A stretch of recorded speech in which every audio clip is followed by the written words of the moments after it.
Hey everybody, welcome to Roar of the Lions UK. We are here for week 10, Lions at Commanders. I'm Matthew Turner with Ashley Soden. How you doing, man? I'm absolutely bloody exhausted.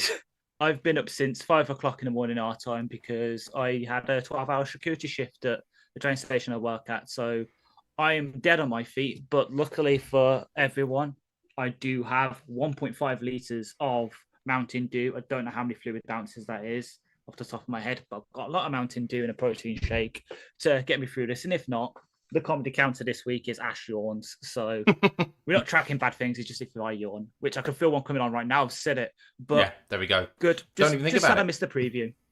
I'm sad I Right? missed the preview because I could have pointed out that the David Blau game that you said was a couple of years ago. That was 8 years ago. Yeah, it's just a couple of years ago. It's only 2017. That was like yesterday. You can tell you're getting old when that's yesterday, right?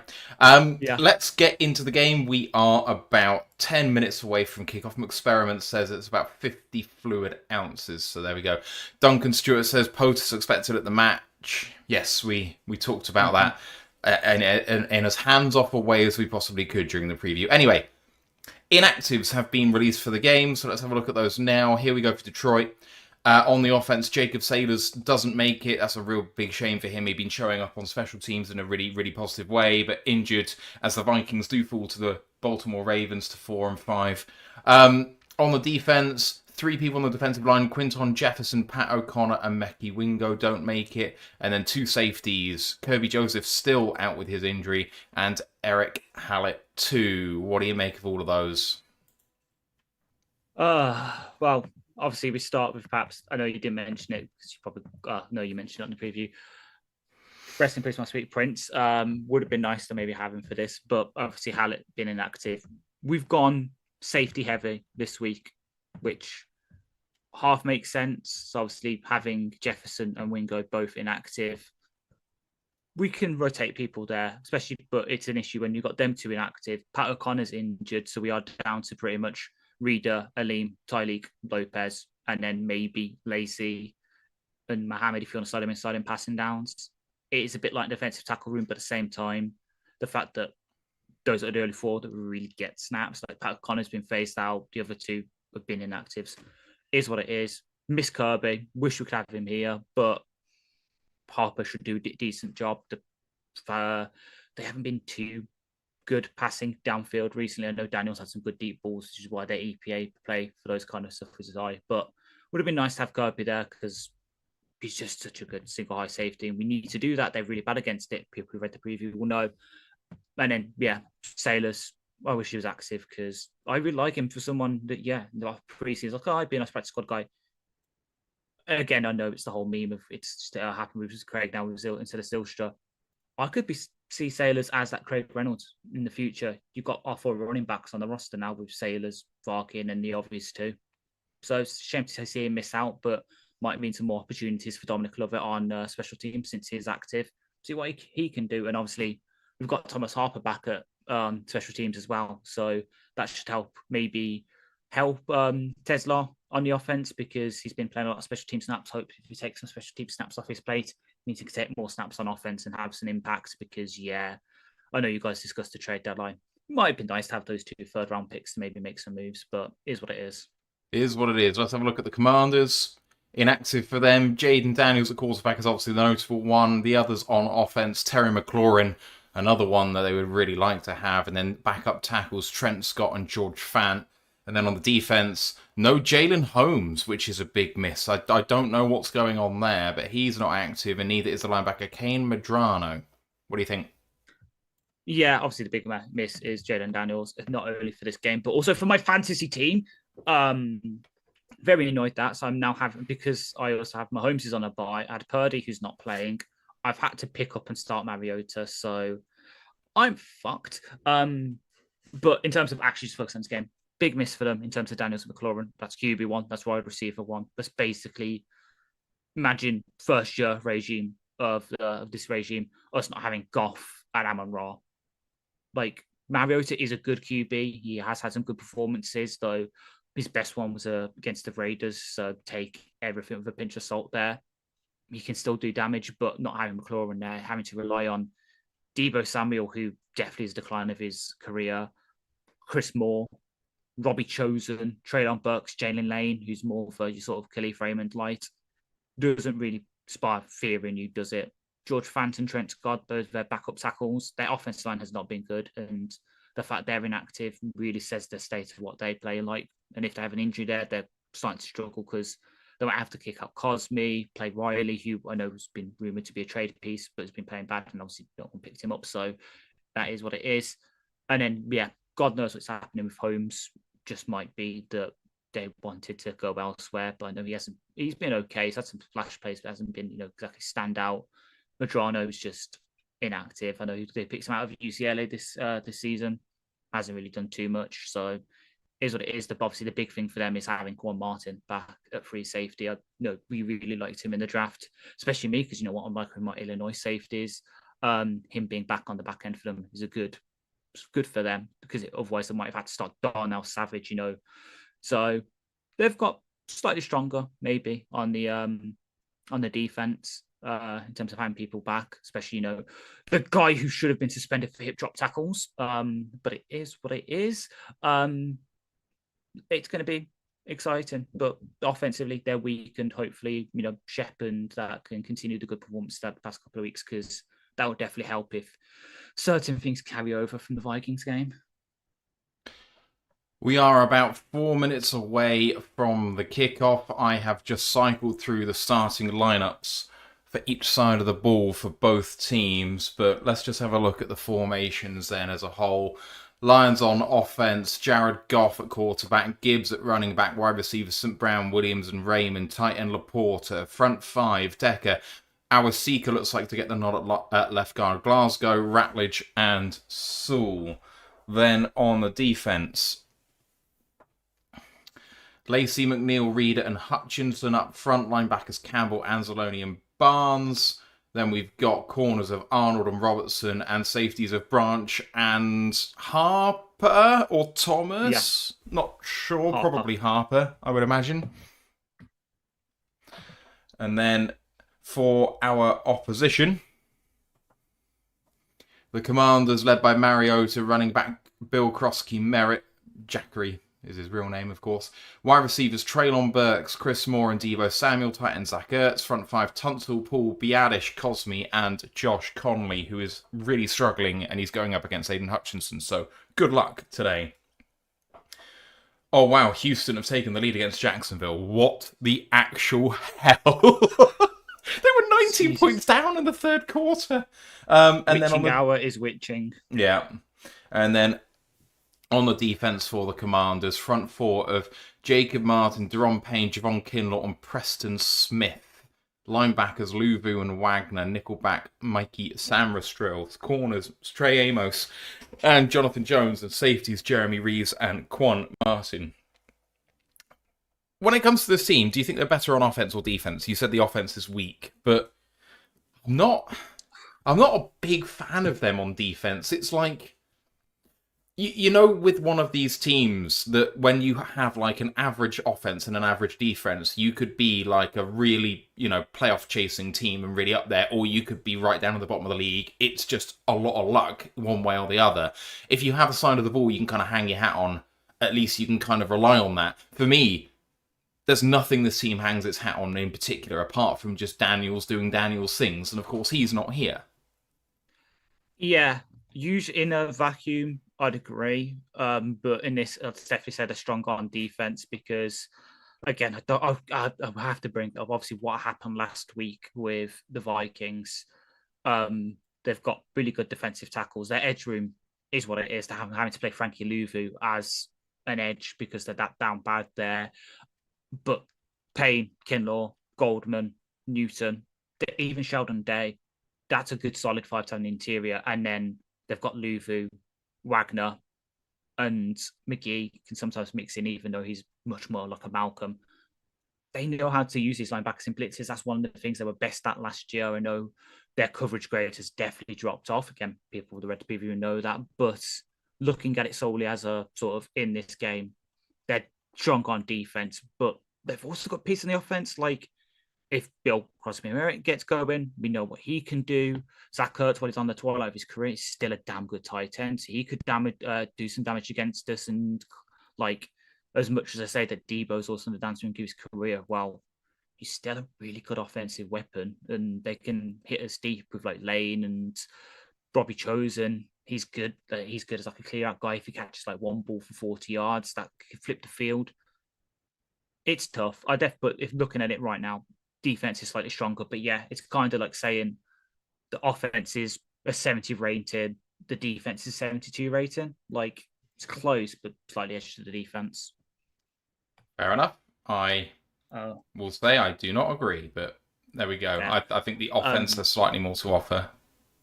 Fair. As obviously Bates lining it up, we have won the toss and elected to defer, so we will start on defense for the first time in a minute. I have us lining up now, Bates.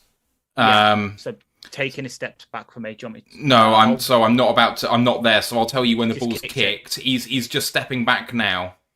Gonna kick now. There we go. Perfect. All right, kickoff is away, recovered at the 5-yard line and brought back by Washington. And going to get... Oh, Grant Stewart with a tackle at the 26-yard line. Absolutely leveled. Oh, baby. Do you want to say who returned the kick for the Commanders? No. Who was it? Noah Igbenogany.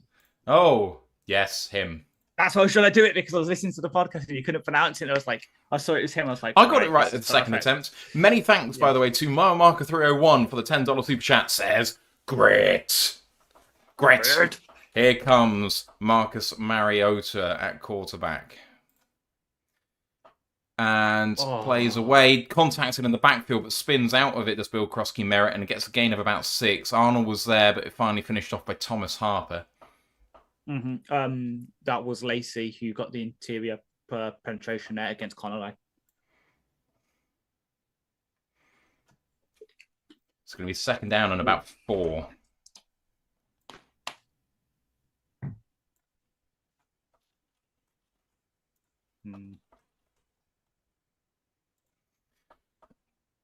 Mariota hands it off again, run up the middle, and well done for the tackle there. That was on number 36. I swear that was BB. Chris Rodriguez with the carry. It was. Sorry, I was trying to take the offensive side of that. 3rd and 2 coming up. All right, chance for the Lions to get out on defense early. What a start this could be. 3rd and 2 at the 33. In shotgun, 3 receivers to the left. Stack motion. Okay. Backing off it slightly. Mariota going to throw. Well protected. He's going to try and run for it. Now goes deep. And incomplete over Robertson's head. It's going to be 4th and 2.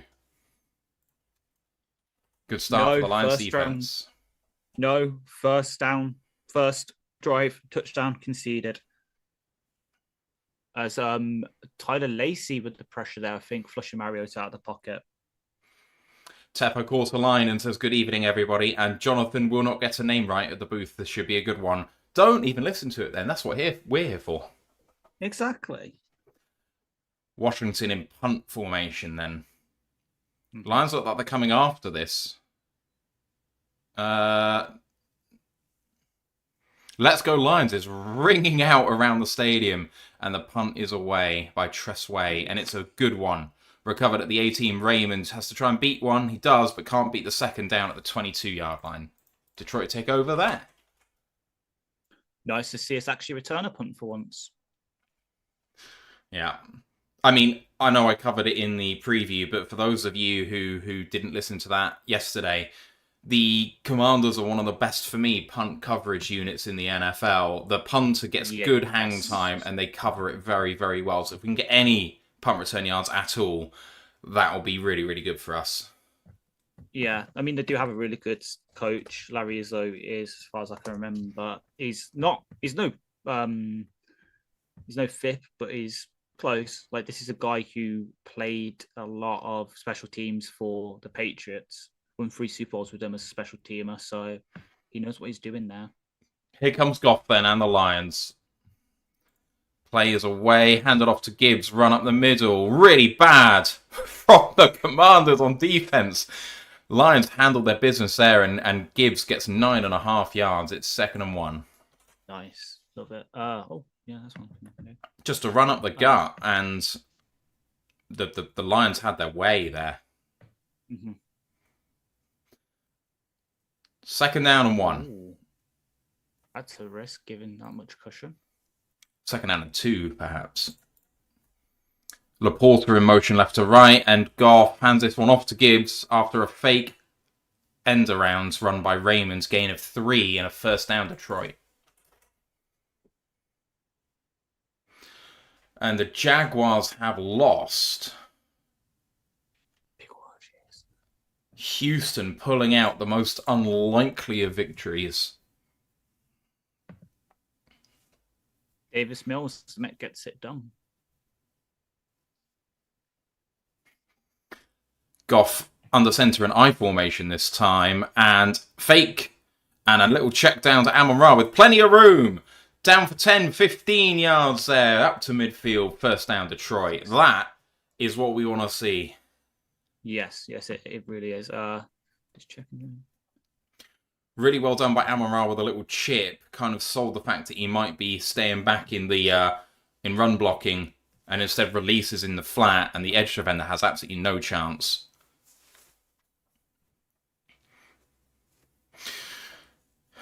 Out the 49-yard line of Detroit. Goff under center. Jamo in motion, but handed off to David Montgomery this time. They've listened. In drive substitutions for the running backs, it's not this stupid. They take one drive and wear them out. Yeah. Yeah, that was fantastic to see. 3-yard gain there. 2nd and 7. Panicky pony personnel there. Lions going quickly here. 2nd and 6. And it's 2 back personnel. Goff into back personnel is going to throw, and he checks it down to Jahmyr Gibbs. Got to the 40-yard line before being tackled by Bobby Wagner, and that is another 1st down for Detroit. What a crazy week in the NFL, man. Oh, yeah, definitely. It is weird to see Dan Campbell with glasses. I'm not going to get over that. It's probably in the example of Shep. Oh, no, Shep. Well, Shep and Glenn. Sorry. Gibbs in the backfield this time. Goff under center, takes a snap and hands this one off. Gibbs up the middle, plenty of room. A 5-yard gain down to the 34-yard line. 2nd down and 5.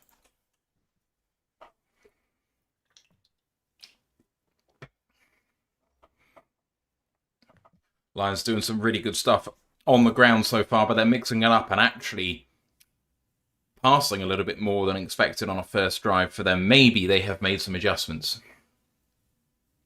Yeah, just a tiny few, you know. A few things.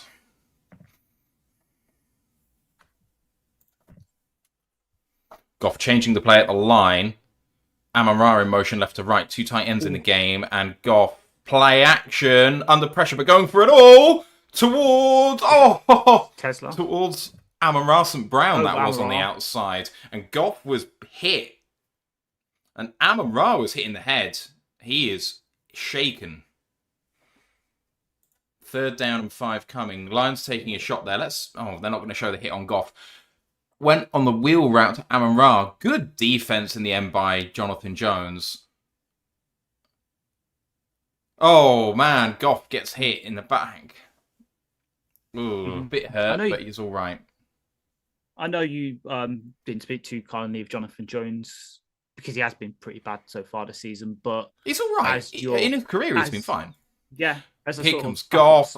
Thrown at the sticks to Jamo, spins around and beats his man, and down for a 10-yard gain and a 1st down Detroit. Lovely throw, lovely route by Jameson Williams. Yeah. Amon-Ra's coming back in. Obviously, touch wood. Not too disappointed with the offense so far. Feeling pretty good. Kyron Williams touchdown apparently for the Rams. Well, so long as Puka gets me some points. Wizard of War says, is Dan calling the plays? No, I think he's just doing his head coaching oversight stuff, but it did look like he was kind of a bit more active than normal. Goff under centre and hands it off to Gibbs, running up the middle. Missed tackle from the Commanders before holding up there. Von Miller in the game as well. That looked like a gain of about 6 up the middle. The Commanders are having a world of trouble defending the run. 2nd down and 3. This is a very similar game script, Ash, to the Commanders last week. Mm-hmm. Commanders really struggled to defend the run, really opened up the pass. Same again here. To be fair, Jeremy does say this. There is aggregators such as Mike Garofalo saying that Dan has taken over play calling. Oh, Jared Goff in shotgun. And there's a timeout taken by the Commanders, even though the clock was running down. Who's the aggregator reporting that? Mike Garofalo, but as Jeremy says, it's based on information that Dan's got like a play call sheet in his hand and a headset on, which he usually does anyway. Yeah, he usually does. I mean, I wouldn't be surprised, but...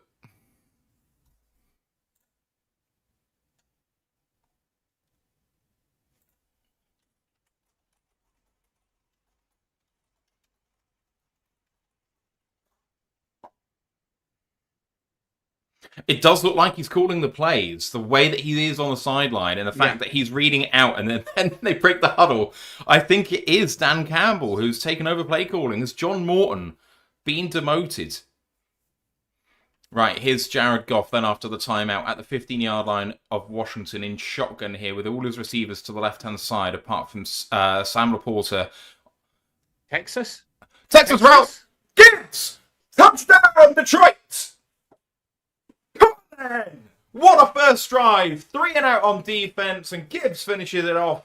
Only 1 third down on that drive, and almost everyone got a touch of the ball. Knife, meat, butter.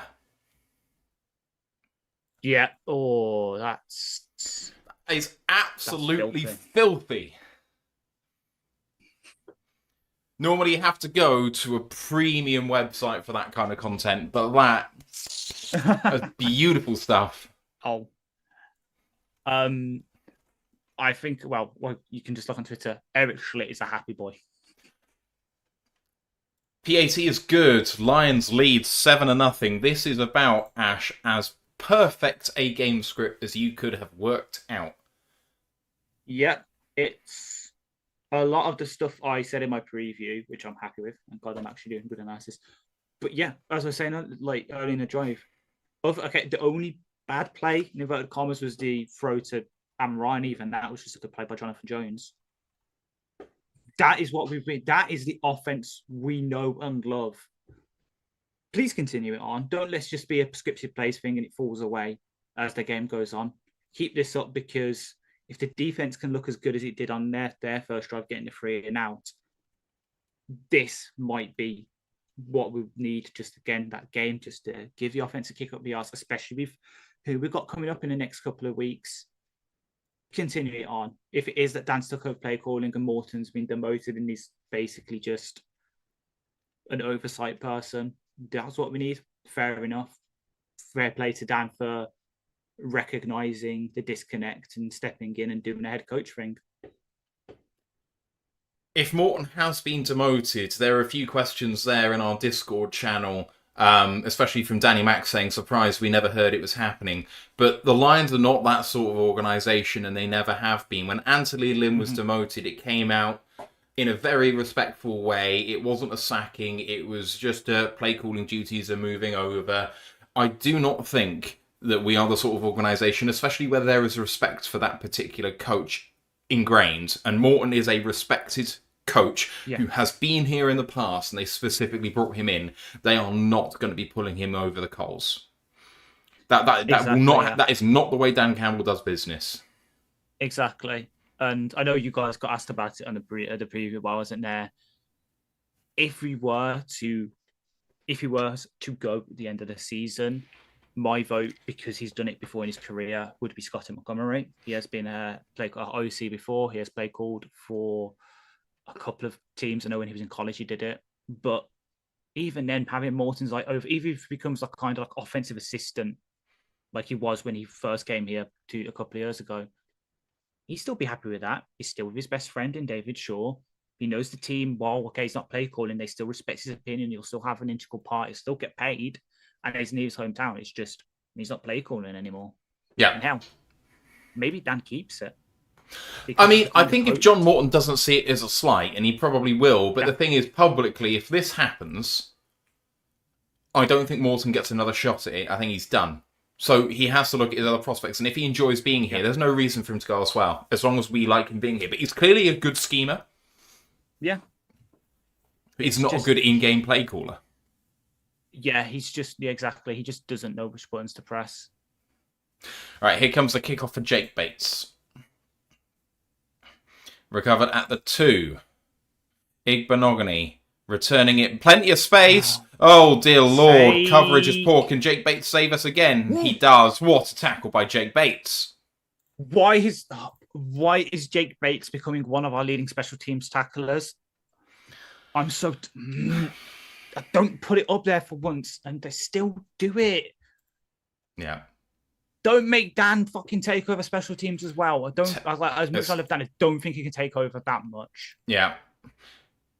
So that was Nick Whiteside with the bad angle, unfortunately. Many thanks for the super chat. $5 from TJ2636 says, hello all, waving emoji, one pride. The Washington Commanders come out at the 48-yard line already. What can they do from here? Mariota in shotgun is going to keep this one. Fake hasn't bitten on it though, the Lions. And good coverage, but well caught. The Meakin coverage caught by number 13, Traylon Burks. First down, Washington.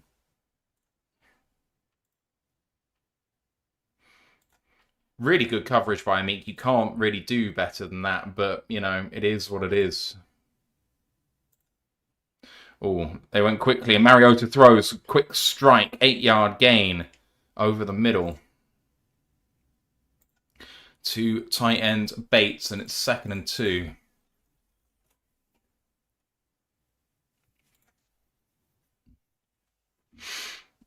Okay.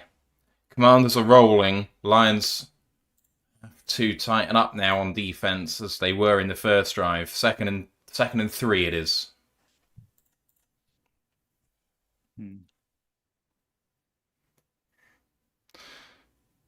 And snaps away and handed off to Bill Krosky-Merritt. And a tackle by Lacey is a half-yard short, 3rd and 1.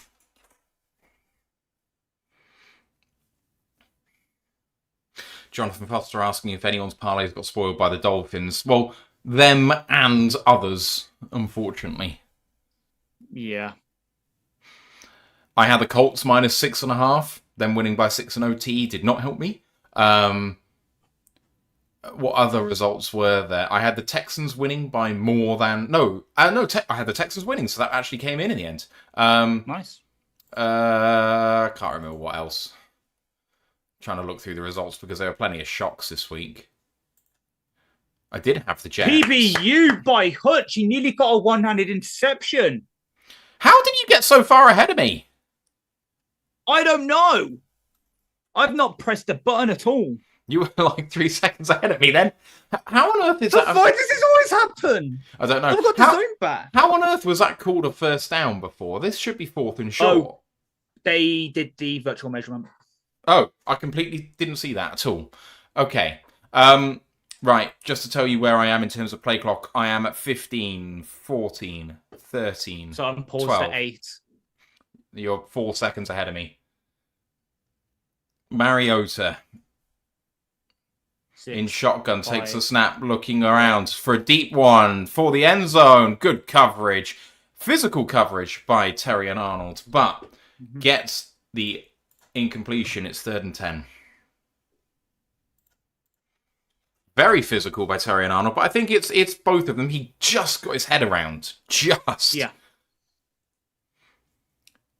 I tell you what, if they gave a flag for that, I wouldn't have been surprised. 3rd down and 10 coming. Ash, I'm on 16, 15, 14, yeah, we're back. 13. We're back. Cool. We're back. All right, I'm 3rd and not 10. anything. Can the Lions force the field goal here at the 29-yard line of Detroit? Only 3 down linemen in this one. And that is a Whee! false start to set them back. 3rd and 15 coming. On. And Right, what's his photo? I have lost... There we go.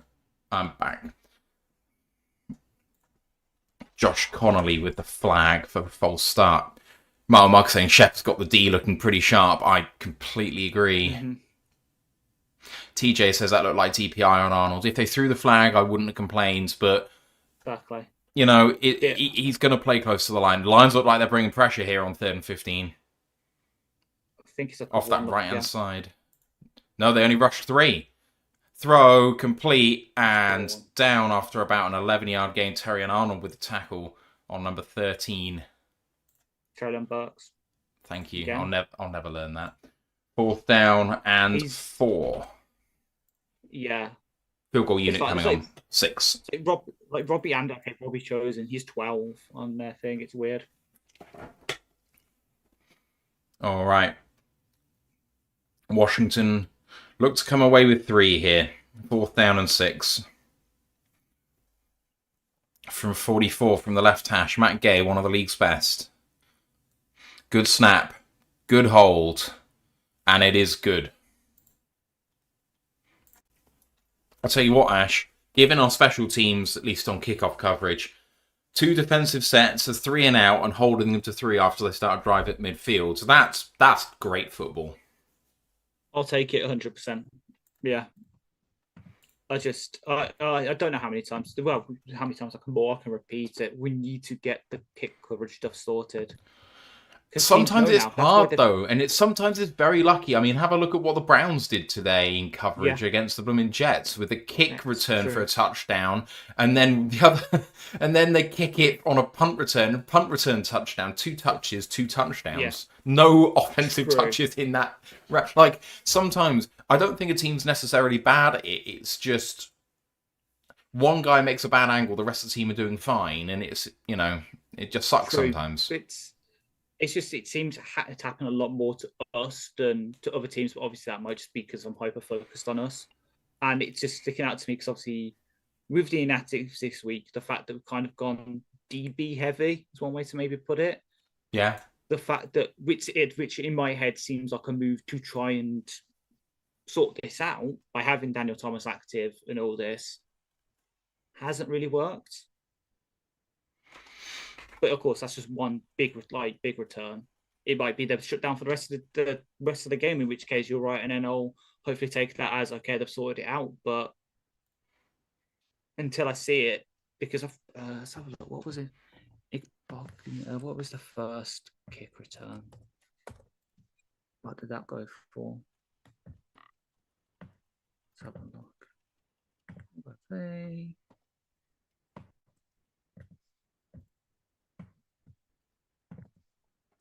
All right.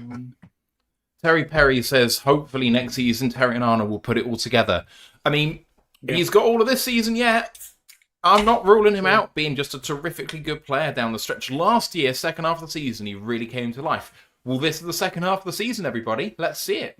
Yeah, exactly. We've seen it time and time again with all different kind of players. Sometimes it just, the switch flips for them and they sort it all out. I think the thing I'm thinking about special teams is I wonder whether people will start calling for Phipps' head if this continues. And I look at it and I think this is the sort of thing where year to year it just varies. Yeah. And do you believe they are fundamentally being well coached and it's just being poorly executed? Because sometimes you're working with bottom of the roster guys and you're asking them to execute at a high level with one of the more complex plays that happens because of the length and distances you're talking about. It's a bit of a fool's errand sometimes as the kickoff goes into the end zone and is down by Raymond Lyman's coming out to the 35-yard line. Yeah, very true. And it's like, well, everyone that listens to this knows how much I love Phip. Like, he is up there for, like, especially in judges and just coaches. I really like the guy. But yeah, it's just this one play. Like, everything else I can deal with, like, the fact he was open and honest and said the field goal block last week was just a low trajectory. bad call for to try that kind of kick. They're probably not going to do it again. As Dan Skipper's in the game, and now he's lined up our X receiver on the far side. You're ahead of me again. I don't know how you're doing it. It must be my psychic powers. Here comes Jared Goff then. Shotgun snap. Looking. Quick throw to Amon-Ra on the slant. Oh my god, they threw a slant. Thank you. Thank you very much. First down, Detroit. And they used eye candy because obviously they used the skipper motion to draw the commander's coverage that way, and then they just put the slant in right where the linebackers have shifted. By the way, if you ever want to know what I look like running the routine flag, just watch that Dan Skipper highlight again, and that's what I look like. Right, here comes Jared Goff again under center, and he's going to hand it off to David Montgomery. He's got a big hole, and he's got about 12 yards there and a first down. That was just a bit of power, was that? Power. It's as if when you use him... Oh, who's down? Who's the fuck's down? Let me do this to me. Saul, I think. It's Penny Saul. No.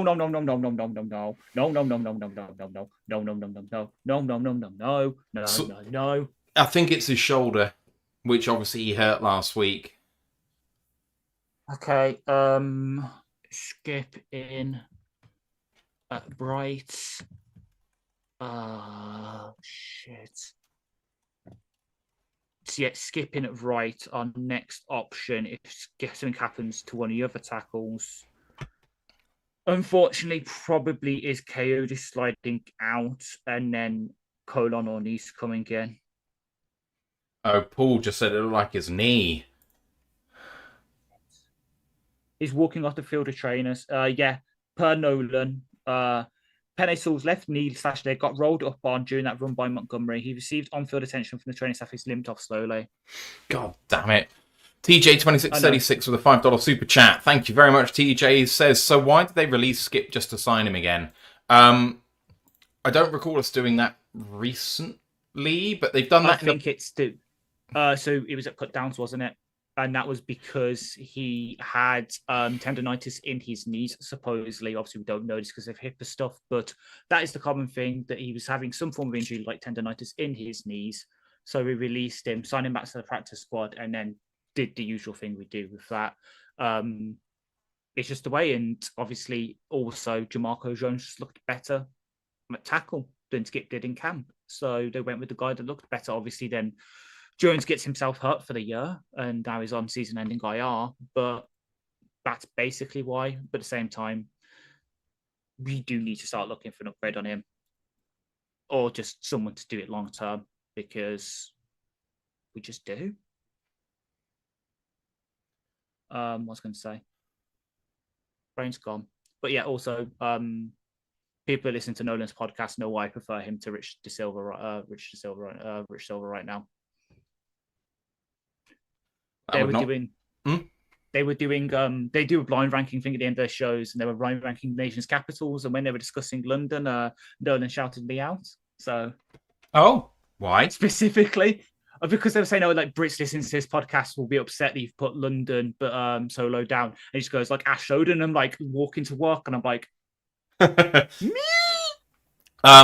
Just showed him walking off, not limping off under his own power. Dan Skipper is in at tackle. And clock is now winding Goff in shotgun, and he's going to play action, and a lovely throw and catch to Sam Laporta, and he tries to turn upfield, cannot, but he gets himself about 14 yards and another Detroit first down.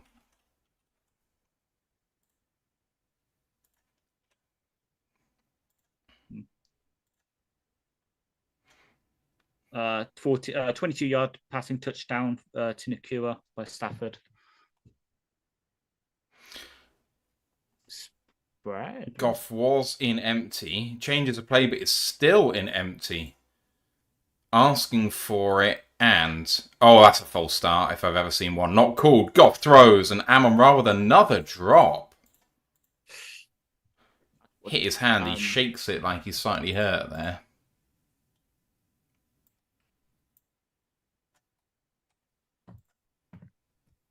That can't be right.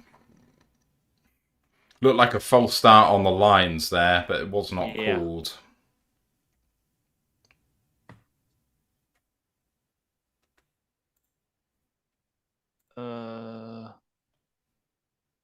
Don't be running. Please don't run it in this. Right, Lions, Jared Goff under centre, and does run it. David Montgomery to the right-hand side, gains himself 3 yards. It's going to be 3rd down and 7. Again, not to beat the dead horse already when everyone else pretty much just this past week has said it. We need to stop running out of those condensed formations because you're just begging for the box to be stacked and you only to make 3-4 yards. If you're going to run out of those formations, you run outside as they switch it up. Goff then in empty again, changes the play. Laporta now comes inside. 10 seconds to get this play off. Oh. Goff asking for it and gets it. 2-step drop and throw. Sam Laporta, 1st down. That's 9-yard gain, needing 7. It's going to be 1st and goal. No, it's not. 1st and 10. 1st and 10. That's if obviously I think that motion that we just saw earlier designed, it gets Laporta matched up 1-on-1, gets the inside release, just sits down in a quick hook, and then goes for the 1st down. As Tesla's in the game, hell yeah. Okay, play clock. I got 18, 17, 16. As it disappears. Sam Laporta. Yeah. Sam Laporta stats. Please come off of that now. 5, snap. I'm 6, 5, and Goff hands it off to David Montgomery. Little move outside, tries to stay up, gets himself back 2. It's going to be 2nd and 8 from the 10. Mm-hmm. I'll do it again when I come up in a second. So 25, 24. Now I've got the commentators. 27, 26, 25, 24. Right. So I'm pausing it at 15. Okay, let me tell you when it gets there. They're just breaking the huddle now. 16, 15. There we go. All right, Monty in the backfield. 10 seconds to get this off, going towards 2 minutes. Okay. I was about to say, Raymond in motion, left to right, play action going the other way. Goff under pressure, throws it away towards Amon-Ra St. Brown. Hops it. It's going to be 3rd down and 7. Well done to Goff for getting that out of there without taking a sack. Exactly. Okay. Yeah, you might just want to look at this the Seahawks Cardinals score. It was 14-0. Try double that. Wow. I mean, I did say it was going to be destruction, but... Yeah. Right, 11 seconds to get this play off now. 3rd and 7.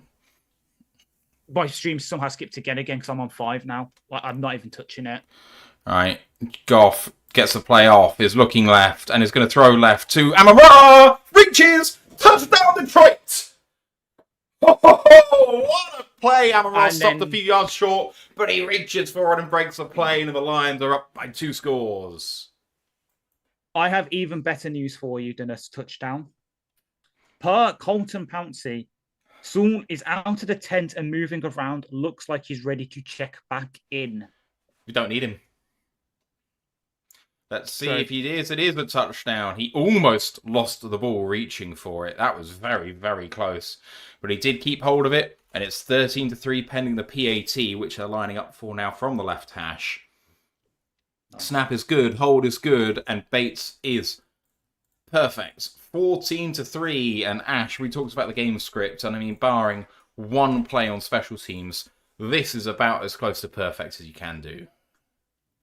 Yes, exactly. Like, there's been a couple of, as I say to start, the miscue with Amon on the first drop, the couple of miscues to Amon so far, and the run in condensed formation. They only got 3-4 yards. Not much to fault, as you say, other than those and the special teams play, which it's a trend at this point. I'm just giving up. Hopefully it fixes itself. But yeah, so far, this is what we want. If you offered me, let's say the quarter ends on their drive, the Commanders drive don't score within that. If you told me the end of the first quarter we're 14-3 up, I'd bite your hand off for it. Oh yeah, I know it's against a wounded Commanders team, but how he looks again. 14-3 off, up, and they receive first. Exactly. Lisa De Lorenzo says, bite your tongue, Matthew. We always need Saul. I didn't mean generally. I just meant we scored a touchdown on that drive. I know what you meant. I know you were basically implying, let's say it was later in the game, just sit Saul for the rest of the game. Don't risk it. We need him next week. That is a concern of mine, is I would like him to get some rest.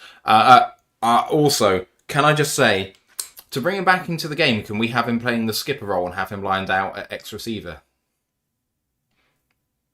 He could actually run that better than skipper can. Don't fucking talk dirty to me. You know I've been talking about the Caden Proctor plays for weeks. Oh, now won it. Jason Derulo. Especially since, again, this is random excursions, I did show my trainer at work the the infamous picture of Saul where he just caught the pass against the Bears and he's got 7 of them draping around him. Yeah. I showed him that picture because we would talk about sports photos because I'm trying to get into American football. And also because when I do get my place, because now I know you can buy the pictures direct from the Lions, I want that on a canvas. That'd be cool. I like that. And then I've got to get one of JMO for my girlfriend because she's obsessed with JMO. He's a dude. He is a dude.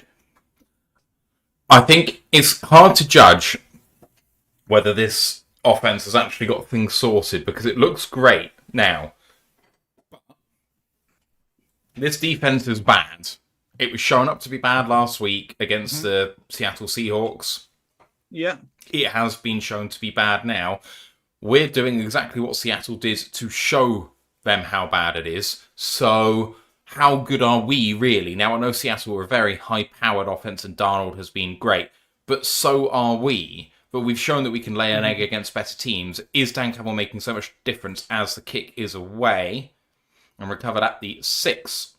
And here goes Igbenogany again, faking on the outside, comes back in. He's going to get wrapped up this time at the 26-yard line. Much better. 3 kick coverage snaps, 2 really good ones. Yes. Saul ran on the field to celebrate the touchdown, apparently. Yeah. I love it. Yes, baby. Yeah, Attila just said that too. Right. Here comes the Commanders. From the 26, long field, 27 maybe. Takes a snap and hands it off to Bill Krosky-Merritt running up the middle. Oh, that looked like some helmet work there from Brian Branch. That could get a little bit of a fine. Pause. Sorry? The slightly sus what you said, but hey, shit, that looked bad. Yeah. Yeah, led with the helmet. That's a fine in the post on next Saturday. Yeah, 2nd and 4. 33-yard line now in pistol. And a fake. Looking to throw deep. And a nice throw and catch to Robbie Chosen. And a first down for Washington. I mean, Meek kind of did the right thing. In a way, he was shown outside leverage and just obviously bit on the sort of post movement, but that's what as I said earlier. If I was running Robbie shows out there, that's what I'd be doing, go booms. But fair play to him for running a comeback well. 2nd and 4 from midfield. In pistol again. Mariota takes the snap and hands it off to Krosky-Merritt, but really well defended there by Campbell and Branch as a tandem. Mm-hmm. It's going to be 3rd down and 4. And you just saw there John Bates blocking. If you want, I know people have been a bit upset with Brock Wright's blocking so far this season. If you want an upgrade on Brock Wright, I think Pete Bates is only on a 1-year deal. So if you want to upgrade at blocking tight end, that could be better than. Yeah. Oh, exactly. 2nd and 9. I don't know what I did there. Never mind. Anyway, going to throw deep. And that was not it. Towards Robbie Chosen, Terry and Arnold in coverage, who had really good coverage. And it's going to be 3rd down and 9 with 1 second left on the clock.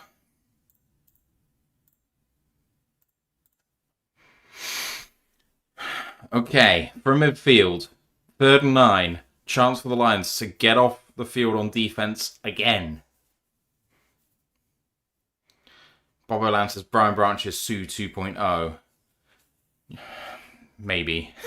All right, here we go. I'd take Cam Chancellor 2.0. As he then come back, he's Sue 2.0, sorry. Yes! Brian Branch with the sack. It was Aiden Hutchinson's, but he let him go. Branch cleans him up with the sack, and they're going to be getting off the field on defense. Many thanks to T-Bone7698 for the $5 super chat. Says hi from snowy Detroit. Yes, I've heard. We've heard that it is the first snow of the winter over there, which is not great news, especially when it's bad snow, not good snow, apparently. But there we go. Yeah. I was about to say before Branch actually went and did a Sue impression, Cam Chancellor would be my thing, which stands by my thing I've been saying for a while.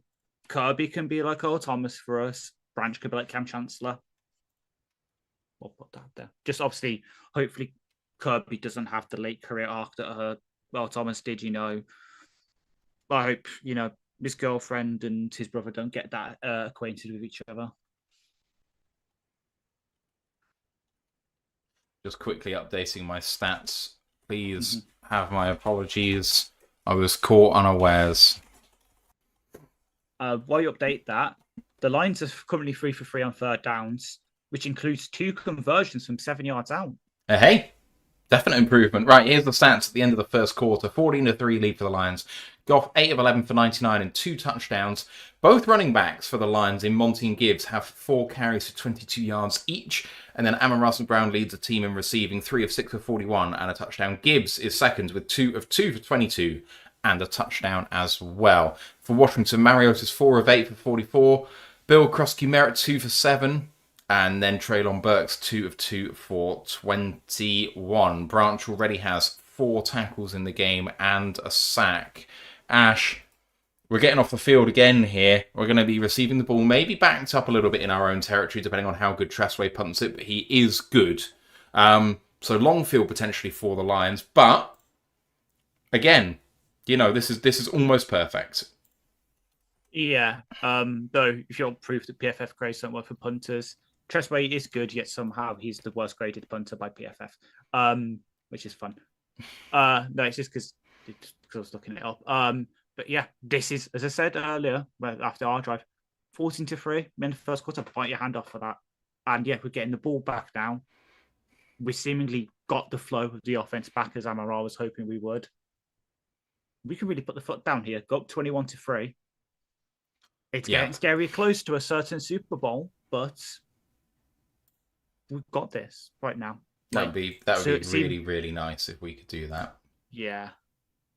Got the balance of the running backs right. We're doing the right kind of plays.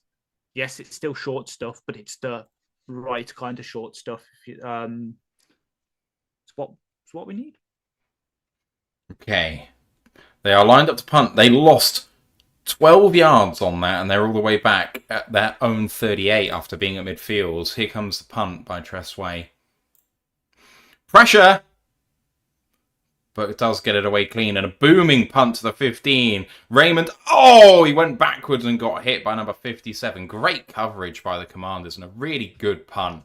What do we say, PFF? What did we say? Oh, number 57, former Lion alert. That's Nick Ballore. I was surprised he didn't get picked up after he left Seattle quite quickly, because he's been one of the league's best special teamer, fullback, linebacker type, kind of Swiss Army knife sort of guys for some time. Yeah, I completely agree. And he seemingly found his home here in Washington. Fair play to the guy. Saul back in the game. And I've just noticed Ratledge has got the cowboy collar. Like it. Respect it. Penei Sewell has entered the game. Which is a niche reference if you get it. If you don't, you don't. Here come the Lions. Referee's just stopping things for the moment. First down and 10 from the 13. Amon-Ra in motion, left to right. Goff. Fakes the end around. And oh my word, what a play! Only an 8-yard gain, but holy God! That's what you can, exactly. That's what you can hear me saying. Oh, because this is in again. I don't want to rag on John. I don't want to be hobbling rag on John Morton. Where's this kind of stuff been the past couple of fucking weeks? So just to explain to everybody, Goff faked the handoff to Gibbs, faked the end around to JMO, threw a wide receiver screen to Raymond, with the initial handoff to Gibbs being the lead blocker for that screen. Yeah. Great design. So Gibbs now on the run up the middle, beats one, and gets himself 8 yards for the first down out to the 30. Yeah. So it was Khalif in motion across the back of the line before the snap, as you say. So I think he faked the pop pass to him, faked the handoff to Gibbs, orbit motion to Jumbo from the right hand side, as you said, faked the end around there, and then wide receiver screen to Raymond. Like that's trickeration. Exactly. Right, here come the Lions again. Goff under centre. 11 personnel. Amon-Ra in motion slightly. Oh, man in the backfield there. But handoff to Gibbs. It could be gone here to the 50. Oh, really well done by the strong safety Braves. Don't know who he is. Anyway. Reeves, that's the one. Gibbs. It's like the... They pulled a guard the wrong way, and it vacated a gap which Gibbs just took. Yeah, it's kind of counter, but I just want to check something because I remember saying, where was it? Oh, yeah, the Washington defense is 28th in the league against motion in terms of EPA per play. All right, Goff under centre from the Washington 42. Play action, loads of time, well blocked up. Goff now under pressure. It's tipped and incomplete. Wow, that was lucky. I was about to go off because it was Luvu that nearly caused that. I fucking hate Frankie Luvu with a passion. Luvu was the one who did tip it up, and it almost was caught by a couple of Washington commanders, but fell in between them. 2nd and 10. Stop the count now for PFF grades because currently Terry Arnold is the highest graded defender. Love it. Love it. Love it. He hasn't put a foot wrong so far. 2nd and 10. From the 42, Goff with David Montgomery in the backfield. Takes the snap and throws quickly to Gibbs as a wide receiver. 8.5 yard gain, 3rd and 2. We've called for it. We are being delivered everything we wanted all at once. Are we not? Everything we've been calling for, all of us individually, different things we've been calling for, but all of them are coming true. True. Exactly. Like I've been saying, like so much. Anyone who didn't realise this is Dan Campbell's offense, anyone criticising John Morton, right? Trips bunch to the fucking top of the screen as well. 3rd and 2. Screen. Surely no. It's Sam Laporta in motion, now handed off to Gibbs, running forward for 3.5 yards and a first down for Detroit.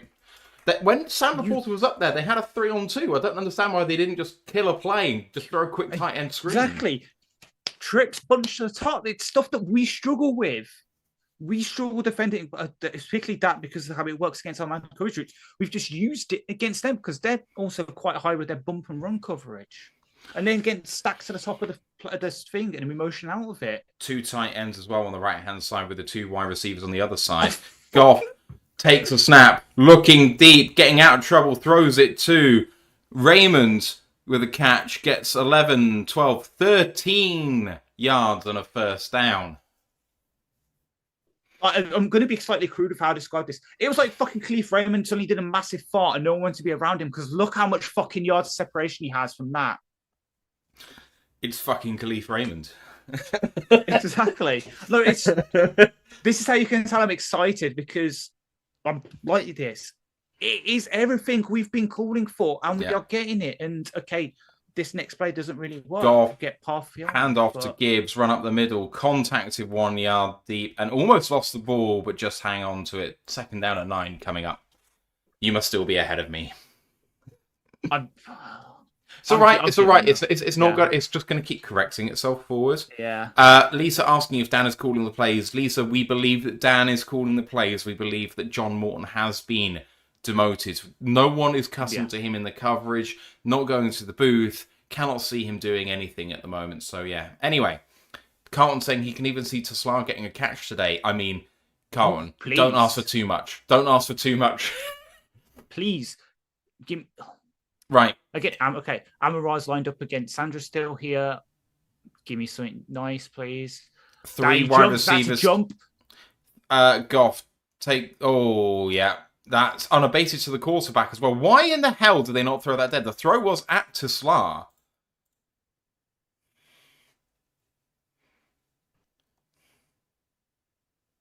Kinlaw with the whatever you want to... 5-yard penalty called, and it is 2nd and 4. Oh, stop fucking drawing, Kinlaw. You're fucking shit, mate.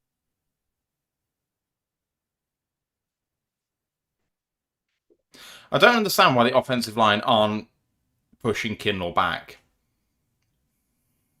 I think they don't want to get like a counter flag. Yeah, right. 2nd down and 4, 9:51 to go in the second half. Huddle broken, 13 seconds to get this play off.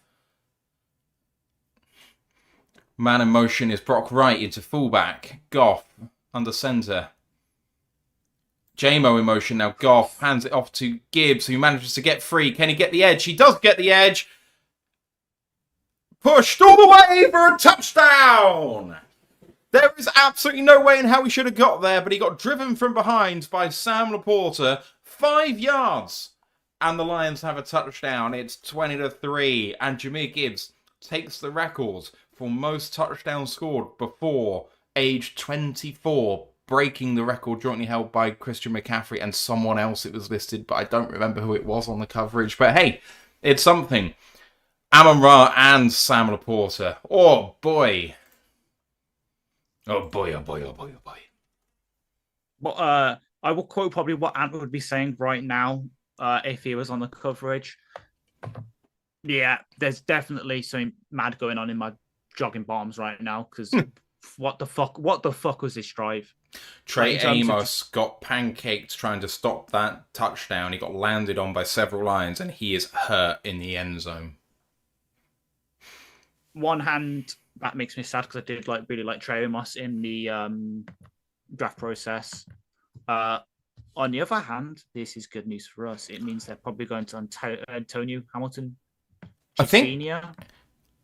Sorry, I thought it was Amos, but is it? I thought they just had Luvu then. Luvu was number 4. If it is Luvu, I will. The stiffy will get bigger. It is Luvu! No. That's Luvu on the sideline, and he's getting worked out. But the guy is still down in the field of play at the moment. Okay. Still, Luvu's hurt.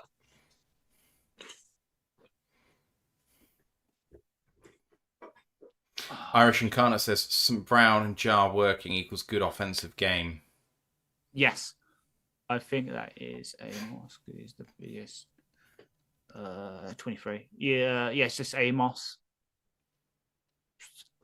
See, in one hand, I want them to put Antonio Hamilton Sr. on the outside. On the other hand, if I was them, I'd put Sandra still outside, put Noah in the slot.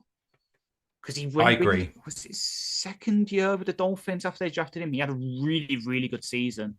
He had a good season last year, frankly. Oh, yeah, when they traded for him.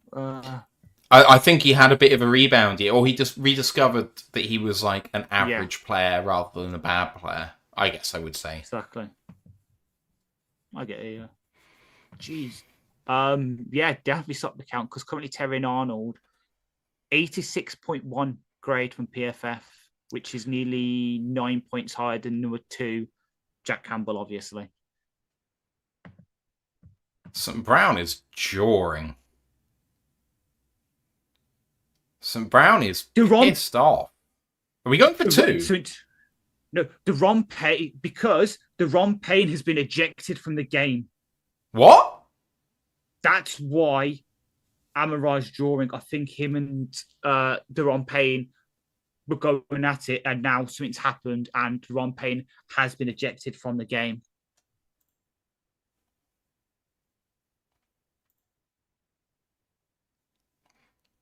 Three drives, 3 touchdowns.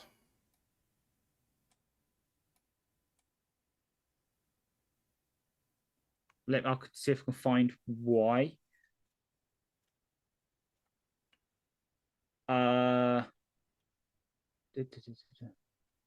they've just reported that, right? We are going for 2, so there must even a flag for the ejection, so we're going for 2. All right, Goff in shotgun. Everyone to the right, apart from JMO to the left. Just throw the quick out to JMO. No, Raymond goes right to left. Hands it off to David Montgomery. 2-pointer for Detroit. 22-3. This is... Flag on the play. Just as we went into the advert, there was a flag thrown, probably for some sort of celebratory issue. Yeah. Oh, the Ron Payne has been... It was for unnecessary roughness, so something happened after the play.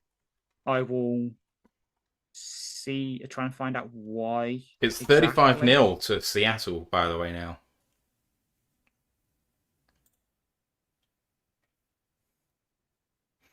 Oh, apparently the flag was on Washington for the 2-point play. Again, let's continue this streak on that we just found. So this is from Jack Schneider on Twitter, not the director one, obviously. In games with Scott Novak as referee, the Lions have now 15 straight drives that have ended either in points or victory formations. Sorry, say that again?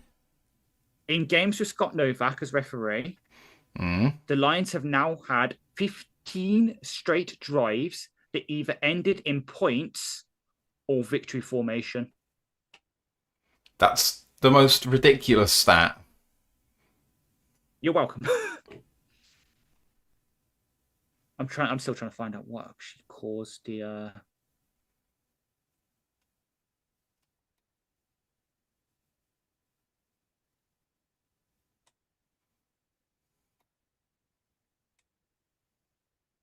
I am here, by the way, this game week for all of the people doing the no pumps celebration, because it happened multiple times and it was so good.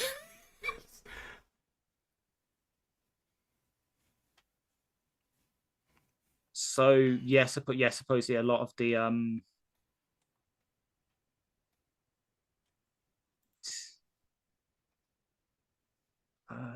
still trying to find out, but yeah, supposedly it's the flags were on unsportsmanlike conduct penalty on Javon Kinlaw. Nice. So what I do, you know what I said earlier about the Commanders having a really good defensive tackle group and it might exploit our interior offensive line. Neither of them are here anymore. To do that if neither of their starters are in the fucking game. I mean, they probably only have 4 in the rotation anyway.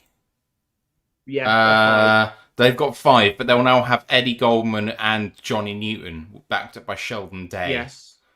That's not the worst 2 to have, to be fair, Goldman and Newton. Yeah. But... Kinlaw hasn't ejected yet. I think it's the one because it's only one. Yeah.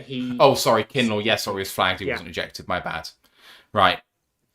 Short kickoff here for Bates. Oh, and he's trying to do it. He's going to get it out of bounds. Why do that? Oh, that was by design. Comes out to the 25-yard line, even though it's a free kick out of bounds, because it's 15 yards from where the... No. Yeah, so the unsportsmanlike conduct meant we're kicking from the 50. Yeah, but if it's 15 yards from where the kickoff was, that would put it at the 35, not the 25. Why is it... It must be 25 yards from the kick line. Yeah. Oh, he hit the official. Whoa. I thought they just said that in my ear, but anyway, hands it off Mariota, running to the left, and a really good tackle there by Tyler Lacey and Grant Stewart in on the play. Oh, so do you know why Ron Payne was ejected? Yeah. He just straight up fucking cold-cocked St. Brown. And then they got the flag for someone touching the ref. Yes. In the 2-point play. Right, 2nd and 9, Mariota in a world of trouble, down 19. What an abysmal late slate this is. Afternoon slate. Mario's play action. Getting man driven into him. He's going to go deep. And, a really good catch. Branching coverage against Jalen Lane, who made a really, really nice grab down the field. Payne punished Sun Brown in the helmet. Yeah. Okay. And then, Kinlaw got the, as you said, the unsportsmanlike conduct for touching the official. Right. Chunk play for Commanders. 1st down and 10. First mistake the Lions defense has made. And even then, it was a pretty good play on defense, just a better play on offense. Mariota hands it off. Run up the middle by Rodriguez for a 10-yard gain and another 1st down. Tackled by Avonte Maddox. So the Rams now up by 21 against the San Francisco 49ers. Davis Allen, my G. That was Stafford's 400th touchdown pass. Fair play. Gammon Grandpa asked who was drawing at Goff. It was... Javon Kinlaw. Correct. 2nd down and 1. That was not called a 1st down the last play. And a handoff to Chris Rodriguez. It looks like he got enough for a 1st down. 7.5 minutes to go in this 1st half.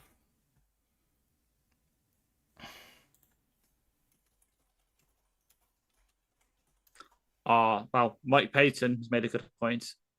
St. Brown podcast is going to be popping this week. Oh, yeah. 1st down and 10 then at the 23-yard line. Roy Lopez! Tackle for a loss. Roy Lopez drove his man into the rusher. He was up against Tyler Biadish, the center, and wrecked him. Nice TFL. Lost 3. Loss of 2. Chris Rodriguez back there. And Biadish just gets driven back. And actually, he was tripped up by his own man, Rodriguez, but it was because of the work of him. Does that mean Biadish is going to get fined for tripping, even though it was accidental? Just reloading my stream. It's fine. Oh, okay. Well, you've Mariota scramble up the middle. Oh, get hit in midair. He tried to jump for no reason. Yeah. He's got wax, but that's a loss of gap integrity. Who lost their? That's just good. 3. That's a good play by their offensive line. Yeah, purposely fold like that's a great rushing line. I can't really fault that. The linebacker Campbell probably should have done better. Branch and Maddox just saw Mariota jump and just went at him. 3rd and 3. Just under 6 minutes to go in this 1st half. 22-3 Detroit.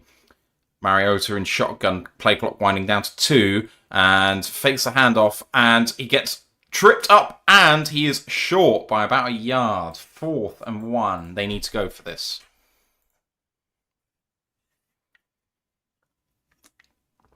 And they are going for it. Cliff Kingsbury with the play calling sheet. 4th and 1. The Lions need to man up here.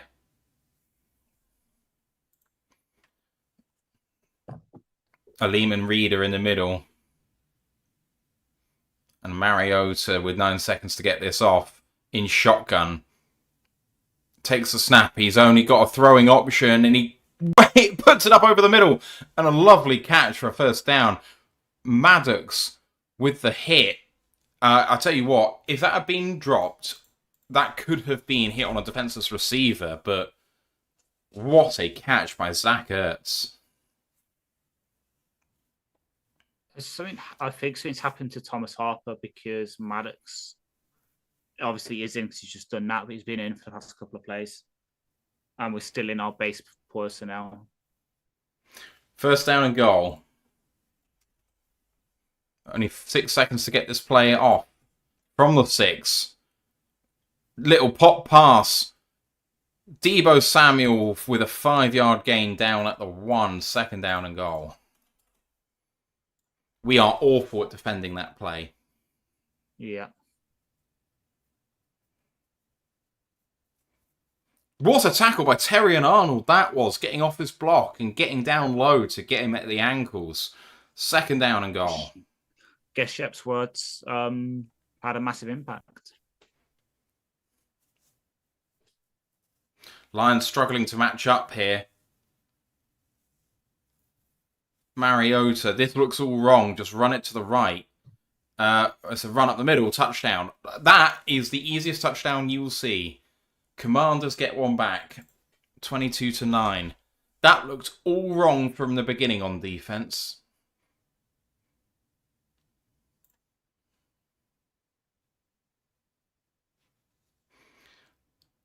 Just lots of holes up front. Washington crash it down. Hutchinson's aligned too far wide. And that is 6 for the Commanders.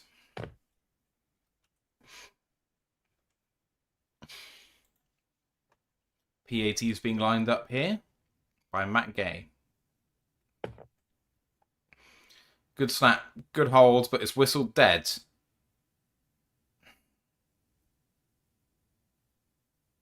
Delay of game on a PAT? Are you kidding me? Why? I mean, it just never happens. That can't be right. I'm not saying the full start. I've just seen something, and I've got to check if this actually happened, because I'm going to be annoyed if this is true, in a weird way. Right, lining up the PAT from 5 yards back. Snap's good. Hold is good. Pulled to the left, but it is good. 22-10. Oh.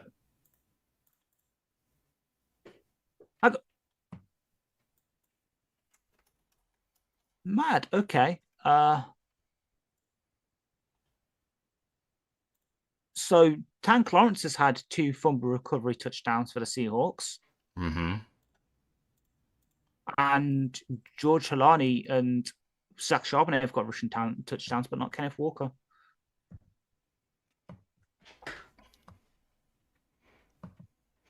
All right, 12-point game with the ball. Also got the ball coming to start the second half. Double up time.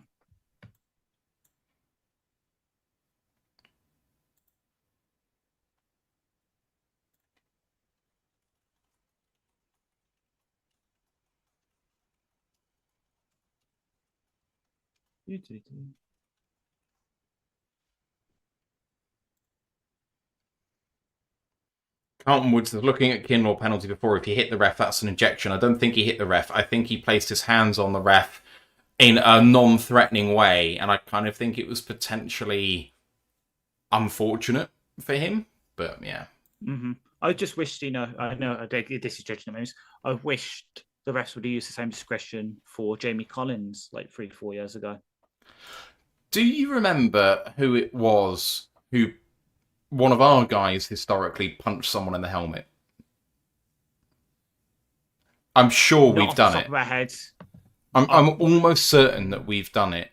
And I think it might have been against the Saints.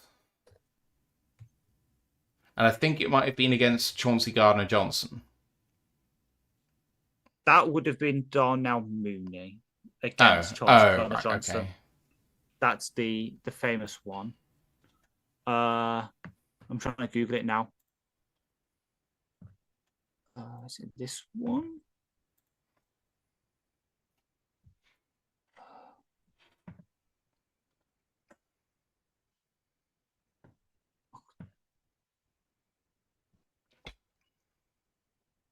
It's not that.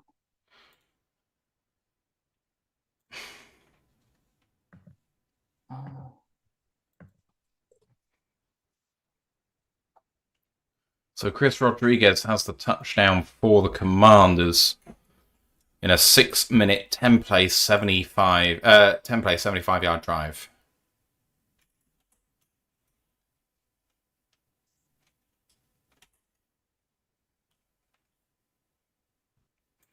Kickoff is coming up now. Kick towards the left-hand side and recovered at the 2. Varkey on the return. Varkey beating one and spinning around and getting down to the 33-yard line. Good return.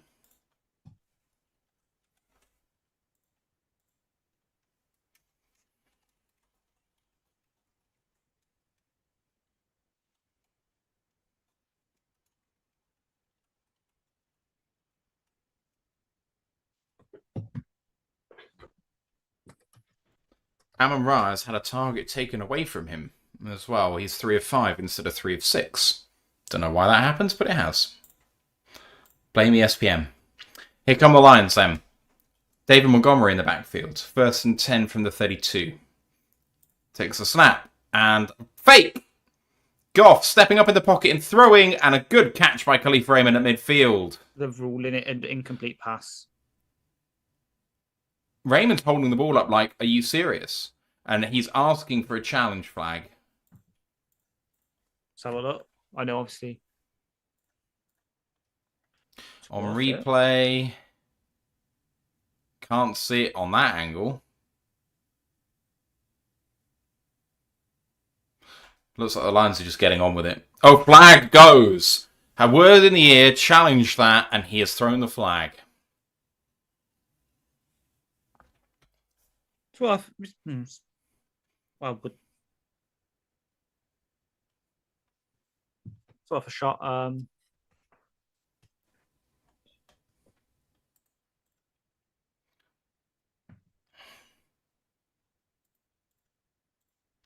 Dan Campbell being 2 or 4 on challenges this season has got to be a career high. Yeah. So in 2021, it was Javon Wims who punched CJ Gardner-Johnson.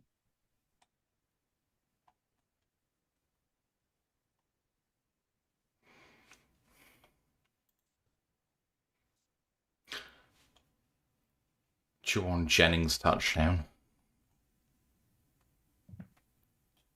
21-7. The Rams over the Commanders.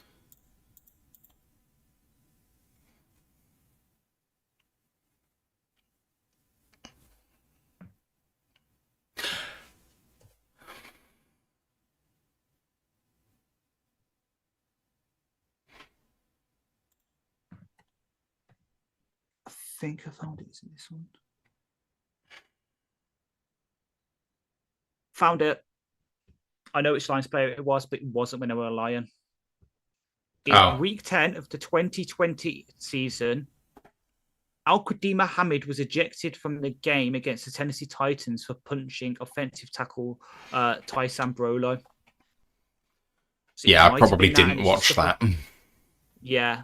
I've literally just been going Lions player ejected for punch. I'm just going back in the years.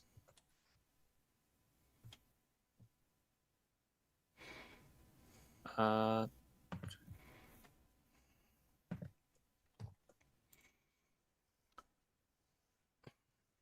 right. Thank you very much to TJ2636 for the $5 super chat. Says if it's 50-50, decision goes to the call on the field, but it looked incomplete to me. I am inclined to believe the player when they say that they think they've got it. Yes, Ash. Don't take this for gospel. Supposedly they are moving the chains. Okay, cool. Touchdown. Attila the Hun confirms challenge 1. Fuck yeah. Touchdown 49ers. Juwan Jennings. I literally said that. Is a catch. You don't even listen to me, man. Yeah. Yeah, because I was busy. That is a catch. I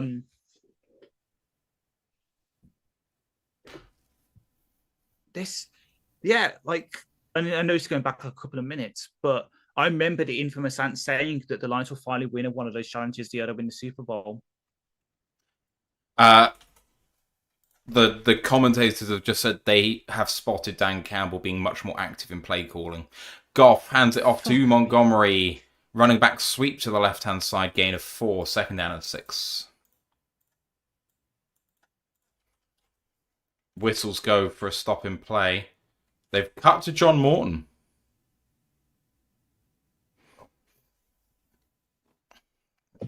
They have just said John Morton is not calling out plays at the point that he would normally call out plays. There's someone down on the field. I'm trying to. It's a see lion. It's Glasgow because look, Colon's practicing snaps on the side. Fuck.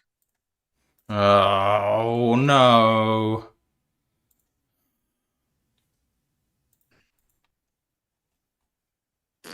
Fuck. Oh, and yeah, Colon's just doing daisy cutters as well. Shit.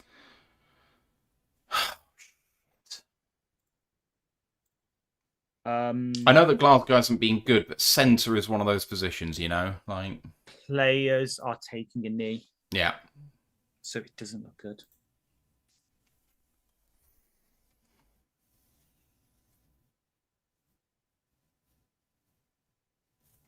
God damn it. Seattle have put on another field goal, 38-7. Not even half time yet. Yeah. And the Cardinals have just had their wide receiver 2 ruled out with an Achilles injury. Michael Wilson?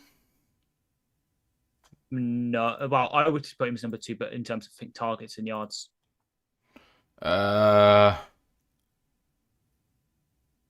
Who's that? I think he is. Zay Jones, I think.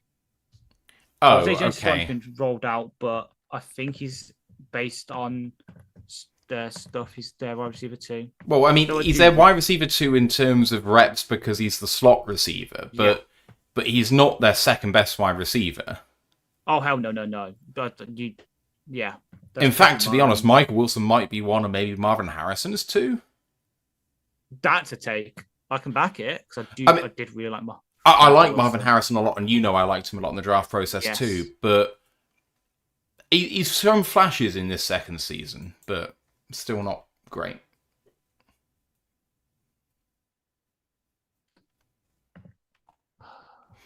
God, I love Behind Blue Eyes as a song.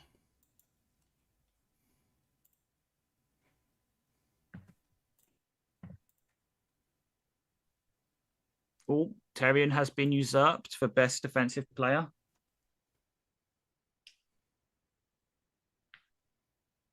I can't tell you who that would be. Roy Lopez. 90.5 grade on his 8 snaps. So, all right, here we go. Let's have a look. Glasgow running up field, gets rolled up on, and then Ratledge kicks out and it's thigh afterwards as well. He seems pretty alert and awake on the field, on the side of the field. Fanned off to Montgomery, going up the middle, and gets a 3-yard gain. It's going to be 3rd and 3.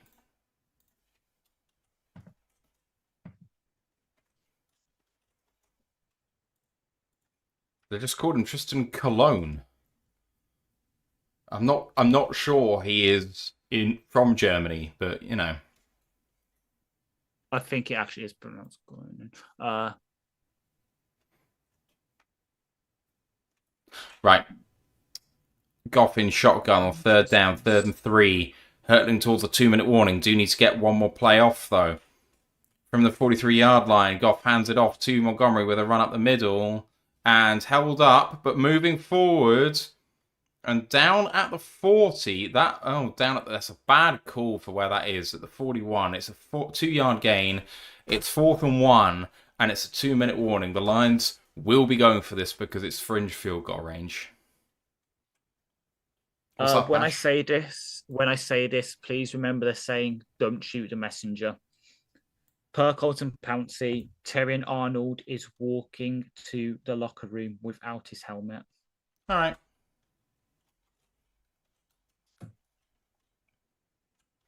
I mean, obviously he was carrying an injury going into this game and you know, has been pretty banged up. So maybe he's had a re-aggravation. Yeah, I'm hoping, it was just, something like that. And they're just getting him to the locker room early so then he can come back after the half. It's just, if it is something major, it's just sad because he's looked really fucking good the past 2 weeks in coverage. And then for him to have a setback, obviously, touch wood, it isn't true that he's having it. But yeah, if he does have a setback, that's just heartbreaking. It's unfortunate. Yeah.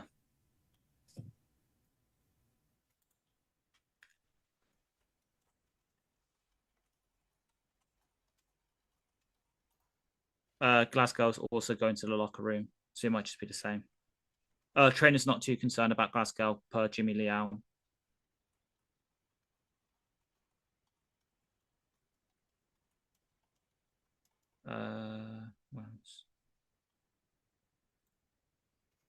And that's the first third down that we haven't converted all day. Irish Incarnate said it is pronounced Cologne. Well, that's boring. Mm-hmm. Though it would be kind of shitty if it was pronounced colon.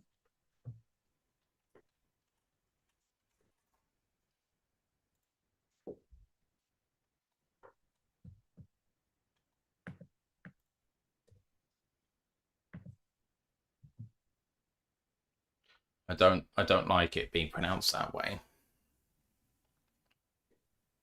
There's no W in it. So why is it own?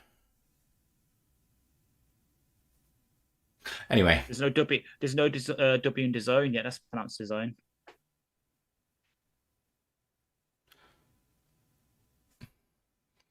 I guess, but I would just say there's no W in the zone, and there should be.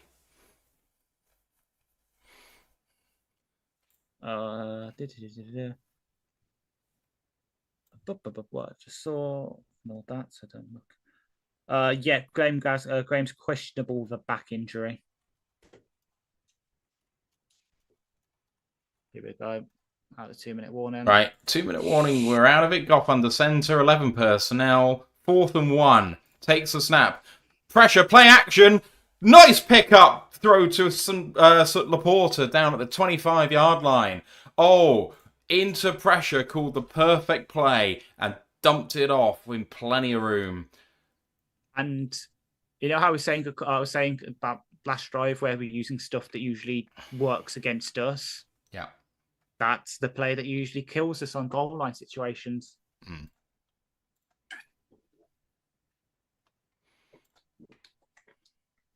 Of course, the clock stopped as he went out of bounds, and I had it running, which is stupid. Goff under centre. Takes a snap. And no, play action again, and looks at the screen pass, but it was blown up, so he just throws it at the feet of the running back. 2nd down and 10.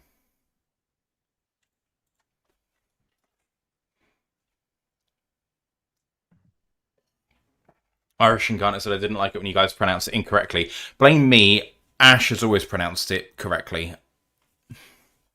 Thank you. I mean, I'm the guy who doesn't like the fact that it's called Cologne in Germany, because that's not what the Germans call it, and it's not even close.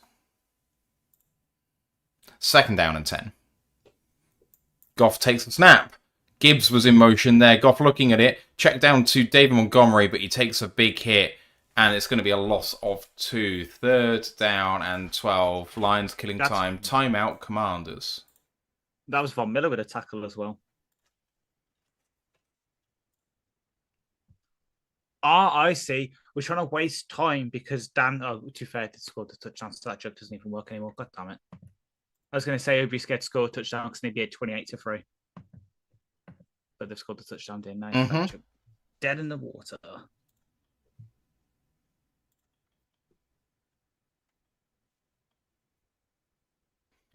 Right. I agree to the hun. Like, I hate Frankie Levy with a passion.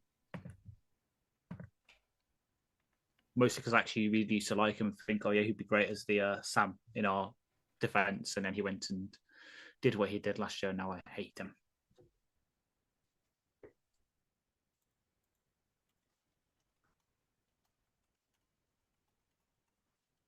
Maybe.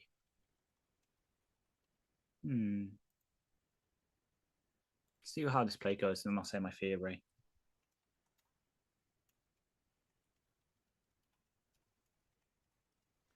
Goff taking the snap on 3rd and 12, throwing deeper, but caught by Sam Laporta. 1 yard short, 4th and 1. Here come the Lions again. I have a theory about why we did the screen passes. That's what we're doing, except for now the Commanders aren't doing what I thought they would do. I think we were going sort of conservative and then we did what we just did because we want them to use up all their timeouts because we know we could score here. We just want it so if we do score, whatever time they have left, it's really hard for them to score before we go into half. Maybe, but I mean, if we don't convert this fourth down, we're going to look pretty stupid if that's the case. Goff, Yeah. changing the play with 4 seconds to get this off. JMO in motion, takes a snap. Loads of room for Raymond's and gets it down to the 10, 9, 8, and down at the 7.5 yard line, 1st and goal. They left him wide fucking open. Yes. Just want to check something. Zone coverage, and they exploited it perfectly. Mm-hmm. Let's just check something.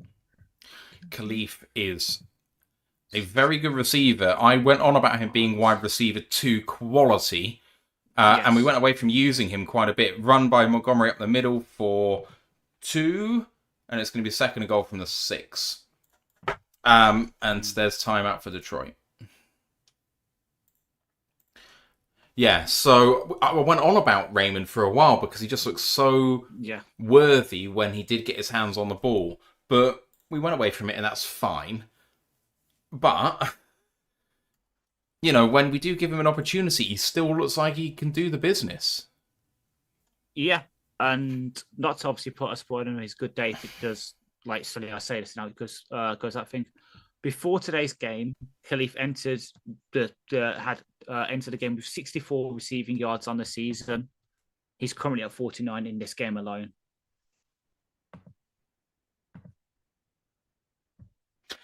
TJ, we still use the Norman pronunciation of lieutenant. Yeah. Goff, and it's play action, and little chuck down to Amon Ra. He's got a man in coverage against him. He only gets 1 and is out of the 5. 3rd and 5 with the clock stopped. 16 seconds left, 3rd and goal. Stammer still on the coverage, was it? Yep. Man to man. Yeah. Really good work by the edge player, stopping Goff getting that off quickly. Can the Lions finish?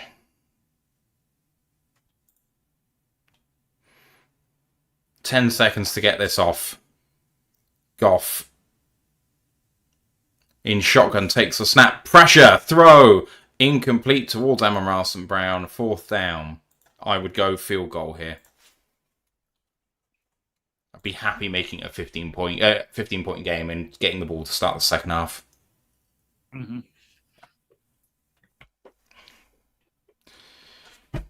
Frankly, we don't have to worry about the fact that we're backing them up if we don't get it here, but I think that's a reason just to kick the field goal, and Goff is off the field. Field goal team is out there. I think I'll give Jake some work other than extra points. Irish Incarnate says, how do Japanese call Japan? Well, don't watch the show Shogun to see how they pronounce Japan. As Jake Bates puts it up, and it is good. See, the thing is, and I like it's weird that that's come up because I saw this on the bus to work today as Quan Martin's now mouthing off. The Japanese word for Japan, Nippon, is etymologically in the same root as the English word Japan. They both come back to the same word, but it's just slightly different branches. It's like when there was an interview between an etymologist and an Aborigines tribe in Australia. They were very confused because the Aborigines had the same word for dog as we do, obviously dog, but there's no common link at all. We don't know why. We just somehow came up with the same word for the same thing. Unsportsmanlike conduct penalty on Quan Martin on the PAT.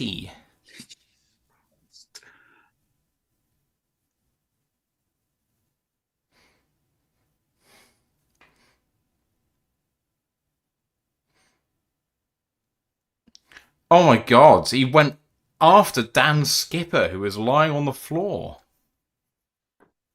That's a fucking mistake. Like you.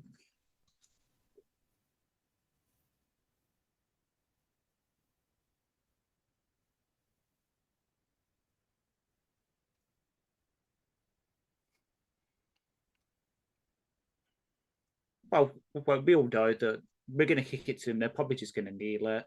Just kick it Going to through the the end half. zone. Yeah. Or not.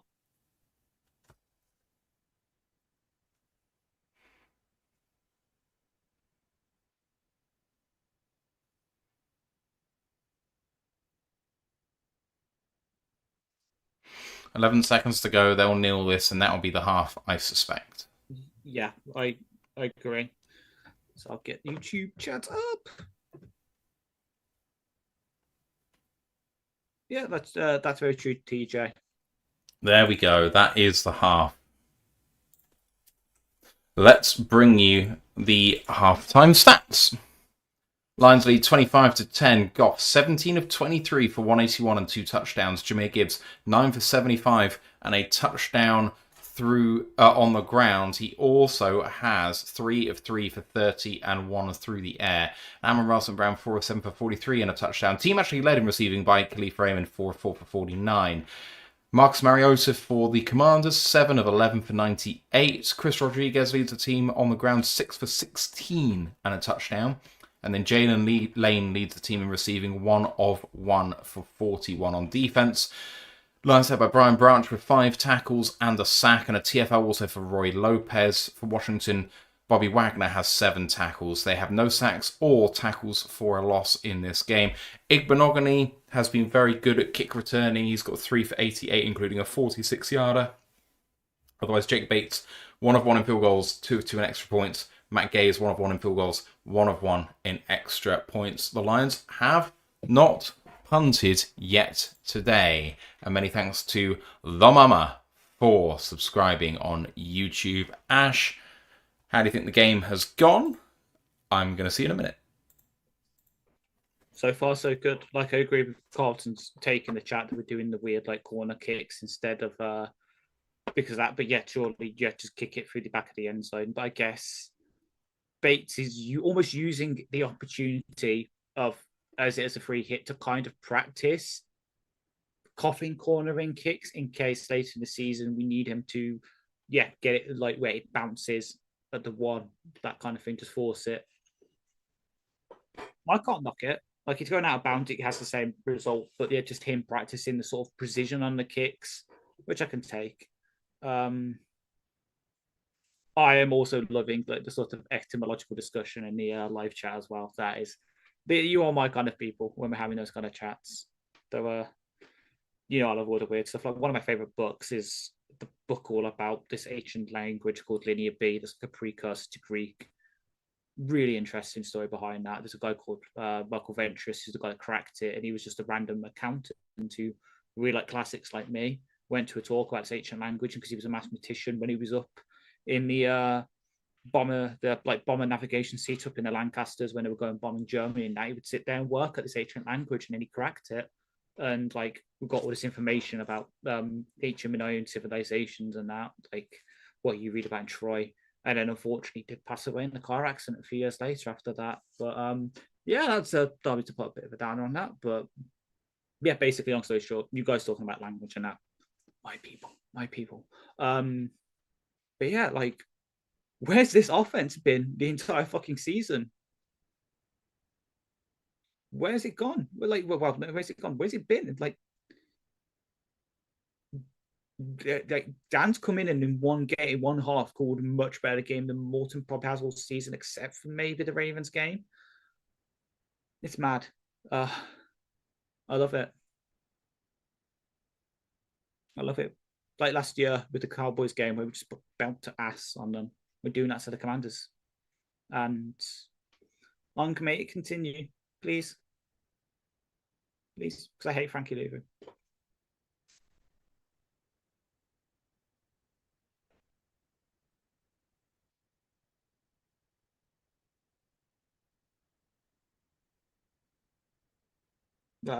Like 7.2 yards per play, 6.4 yards per rush, 4-4 scoring drives, 3-4 in the red zone, 18 first downs, 4-7 on third down, 2-2 on fourth down. Our success rate is probably going to be nice and high.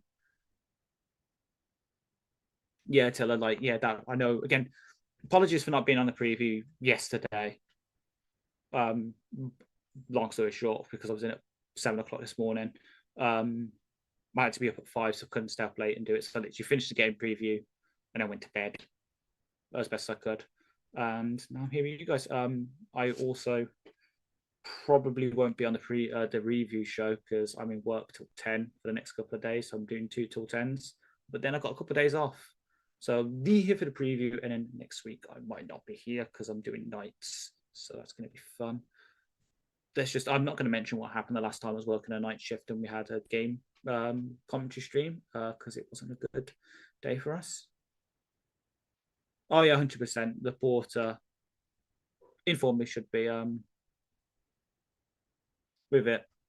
Look, that's why well, one of the reasons why we didn't like to ban a touch push because it would stop plays like that if the rules interpreted slightly differently. Like it would stop those kind of plays where you have the second effort and people piling the team your players in. Sneeze. Sorry. Oh, allergic to the bullshit of trying to ban the touch push for that and not actually just asking refs to ref it properly. But yeah, we know we're getting under the commander's skin because it's free unsportsmanlike conduct penalties now. Obviously, the one that got the wrong paint out, and then the 2 on Kinlaw and Con Martin, where they have another one, they're out of the game. What the hell is this I'm seeing on my TV? What is this? I'm sorry, like people can't see this. It's like advert for some program based in the use. Oh, that's why it's so cringy. It's one of those films. Okay, there was like a weird sideline too, like USC is like very cringy, and yet I recognize the main actress in it. She's from Pretty Little Liars, I think, the new season. Oh yeah. English is what was it? There's a famous like sort of joke. It's like, oh, your English is 4 other languages under trench, standing on top of each other under a trench coat, trying to masquerade as a language. It's so weird. Like, read and what was it? Read and lead rhyme, but lead and read don't rhyme, and read and lead don't rhyme. Yet they're all spelled the same, like READ, and then LEAD. The only thing I will stick by is that it's aluminum. It's not aluminum; it's aluminium. That's what I will stick by. It is aluminium. Yeah, true. True, but I think he trusted Morton and going into that game. Okay, yeah, everyone knows about the sort of blitzes the Vikings use, but we've been good against them. That just wasn't all Ben Johnson and Frank Ragnar. Like Goff's usually good against it. It's just they had a perfect game plan against us. It probably would have helped. We probably would have had some better success on offense, but Vikings outplayed us. Oh yeah, definitely is dog shit. Like, just I wish that I have one website that you sometimes does let me track EPA live. See if it's working. Because I'll prove our point. It is. Hell yeah. I'll go for the PFF stuff in a minute. Hello. Hello. We are currently at. Damn. We're nearly averaging half a point every play. Well, that makes sense. We've probably... Well, actually, hang on a minute. We've run 50 plays? 40 according to this website I'm looking at. 40 offensive plays, 25 points. That's more than half a point a play. It's EPA. Oh, I see. Yeah. So currently we're at 0.47 EPA per play. They're at 0.13. Passing wise, it's 0.65 per pass and then 0.22 per rush. They're actually losing 100th of a point every time they rush the ball, according to EPA. I mean, most teams lose points when they rush the ball. Yeah. But yeah.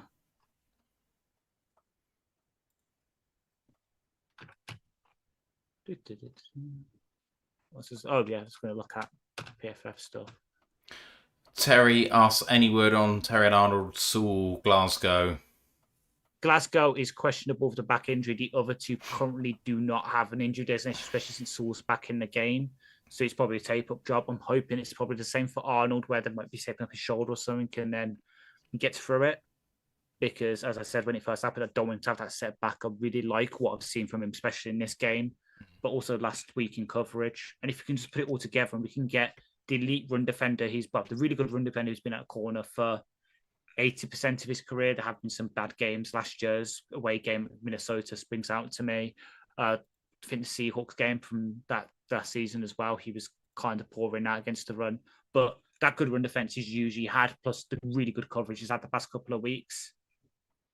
We've got a damn good cornerback. Yeah.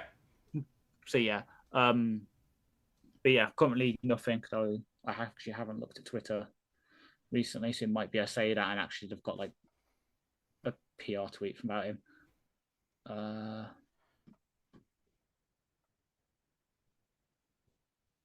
Justin Rogers has confirmed that Dan has taken over. He's confirmed Dan is now the offensive play caller. Who's confirmed that? Justin Rogers. Okay. So, yeah. Usually pretty good. But looking at the PFF, Gibbs 91.6, Khalif 89.1. Worst grade supposedly is Monty. Interesting. Defensively, Lopez 90.3, Arnold 82.8. Then no other players rated above 70 on defense. Weird. And our worst rated player is Aleem, though that's probably because he's currently got a really bad tackling grade, 50% missed tackle rate. He's had that problem since he came back. Yeah. The worst player, actually, in terms of tackling, is Aiden. He's missed his one tackle attempt. That was the attempted sack. Yeah. Which actually turned out to be a sack for Branch in the end. Exactly. So he's still credited with a hurry there. Got 5 pressures. How many Washington got? Washington somehow, well, they have more pressures. They've had 7. But Goff has had to buy time sometimes. Yeah. And that was part of the scouting report, I think, as well, really, is that, they get pressure, it just doesn't necessarily turn into sacks. Yeah. Chris Brown, 1959, says, does that mean Morton is on his way out then? I think at the end of the season, probably yes, but not in season. He'll probably be transitioned into being like the offensive scheme creator rather than play caller. Yeah, exactly, yeah.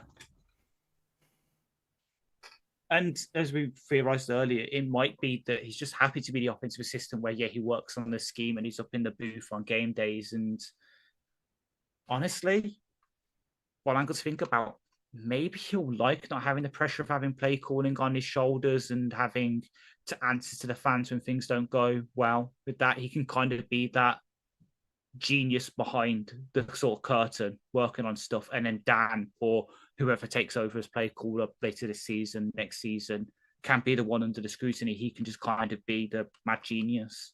He might like that. Right, we're coming out of the half now.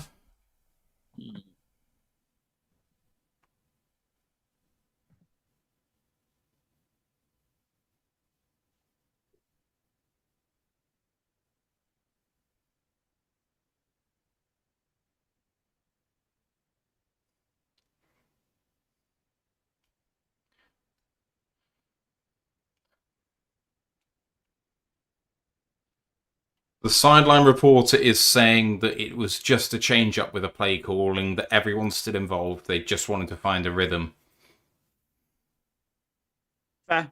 Oh, Al, thank you, Al. You're doing a lot of work because I don't have access to NFL Pro. The Lions offense posted a 57.5% success rate in the first half, the second best mark among all teams so far in Week 10. That would also stand as their best mark in any game this season, and would have ranked 4th among all individual games last year.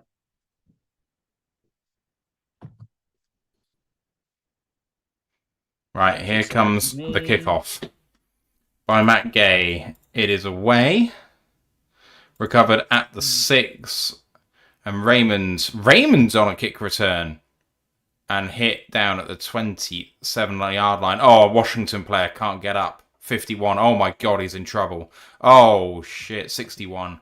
He's in a bad way. Holy shit, he's in a bad way. 61. No, it's not 61. Can't be. It must be 51. Ali Cajo. Linebacker. Yeah, at linebacker. UCLA. While we pause for this, we do have an update for Terry and Arnold. Yep. Ruled out with a concussion. Oh, jeez. Yeah, it's just as the kick returns happening, that's why you could see me doing that. Yeah, that's not good.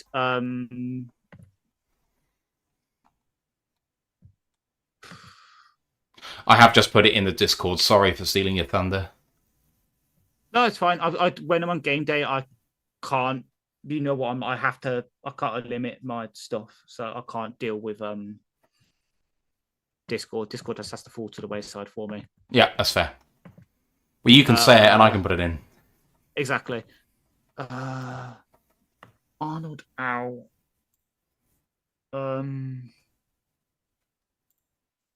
Interesting debate now. Do you A, put Rock in, or B, Whiteside? Rock. Even as the Whiteside fan, it's Rock. Yeah. Because also our lad is listing Mallet.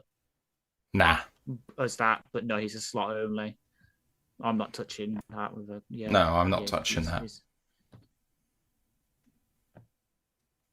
Hell, I've put Maddox in the slot before I'd put Mallet.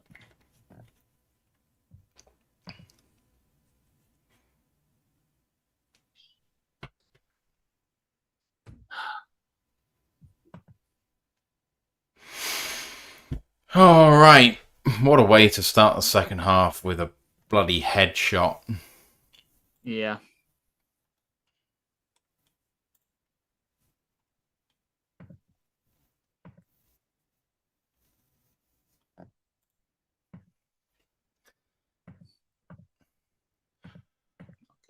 Oh, come on, people. It is 10 past 11 at night here in the UK. It's 25-10, Detroit over the Commanders. We need to have a very nice second half, have a complete game for the first time this season, and roll into next week feeling good about ourselves. How nice would that be? Yeah. I'd argue second time this season, Ravens game still stands out to me, but yeah. Glasgow is back on the field for this series according to Justin Rogers.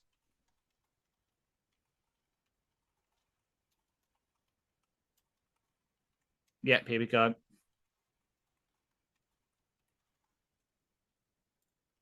Right, what's Skipper going to do in the game here at tight ends?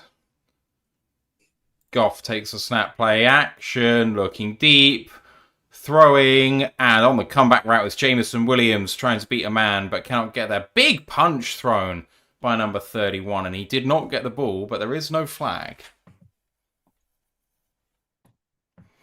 I thought that was meant to be an unnecessary roughness penalty. Yeah, so that's Jonathan Jones, just after I talked to him up. I completely lost my train of thought now. Because I mentioned Dan Skipper being on the offensive line. Something like that. I was going to say I was going to make the joke that JMO's like me because in flag when I catch the ball I have one skill move and that's spin move. Glasgow is back in the game at centre. Goff takes a snap, looking to throw at the corner, and what a catch by Isaac Tesla!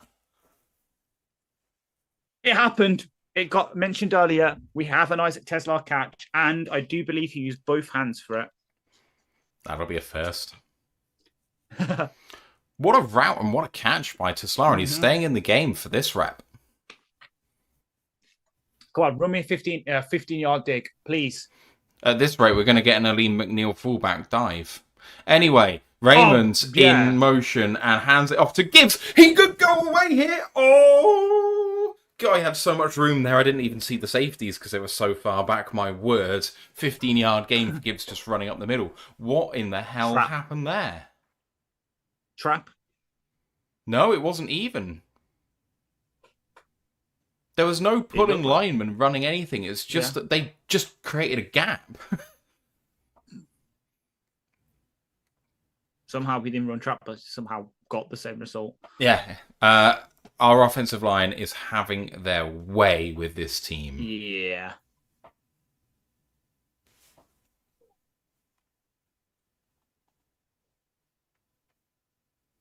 JMO again. Hello.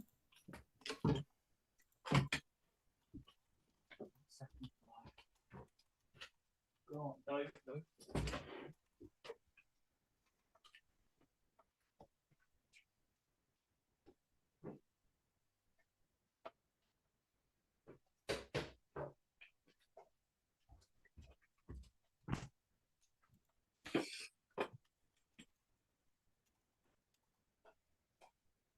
All right. 12 minutes to go in the third quarter. Great drive first up for the Lions. 1st and 10, but the clock running down. 5 to get this off.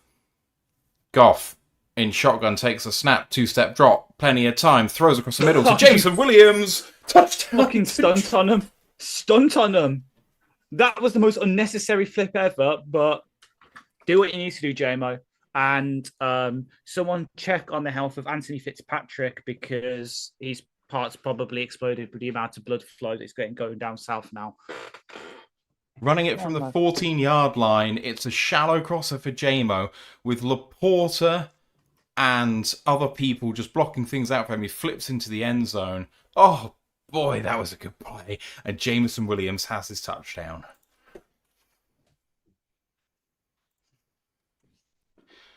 I'm out of breath because I am so happy, man. PAT is up and good. 32-10. Annihilation. Brutality. Finish him. Mortal Kombat, but it's Bane. Finish him. Supposedly there's a Jared Goff chant going around. It has been doing all day. Oh my god, what a game. We are absolutely wrecking them. Yeah. Just need to check something. Because I do believe... let's check. Where's the per game stats? Please don't make this worse. I'll have to work it out myself, for fuck's sake. I realised that at halftime, the sideline reporter said this isn't a permanent change at play caller on the offense. This is just Dan mixing it up. This is everyone still involved and whatever. If this is the result, keep it like it is. How much more balanced, how much more easy does this feel? The calls that are being made make sense. The things which we are saying are working or should work that haven't been called are being called and they work. This is an issue being highlighted front and fucking centre. And to add to that, I was quickly looking something up. Going into this game, we were averaging 29.9 points per game, which was still second in the league, behind obviously the Colts 32.2. Obviously, we've got more than that, and there's still most of the third quarter and the whole of the fourth quarter to go. 50 burger potentially on the cards. The way they were going... it is. So, hang on. Seattle haven't scored yet in the third quarter. I was thinking they could hang 60 today, but... Potentially. I can see it. I just want to check the EPAs again. And has this updated? No, this hasn't updated in 10 minutes. Right, I'll check that back later. Can't be asked.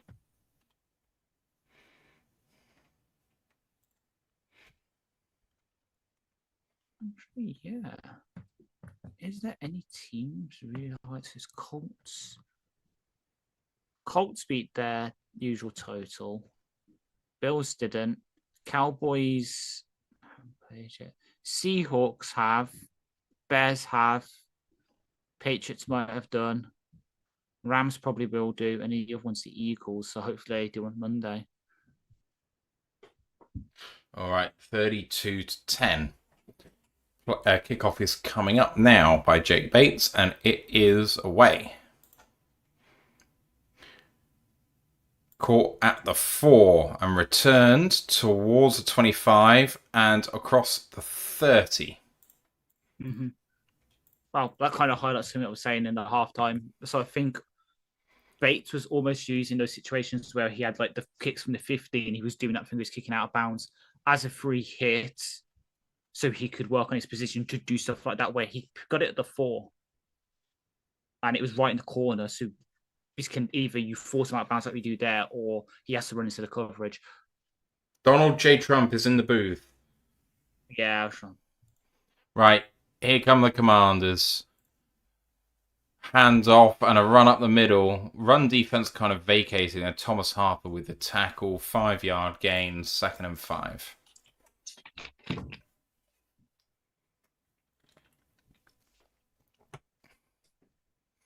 Oh, hello. I'm here.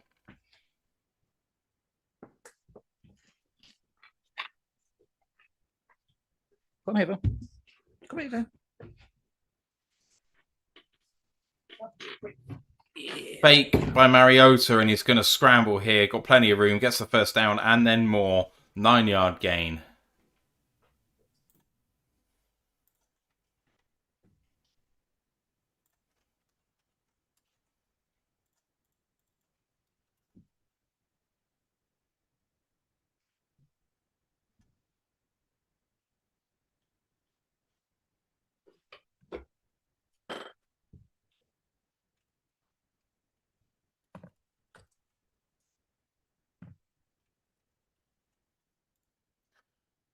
Right, here comes the offensive line and a handoff to Bill Krosky Merritt. Gain of 4, 2nd down and 6.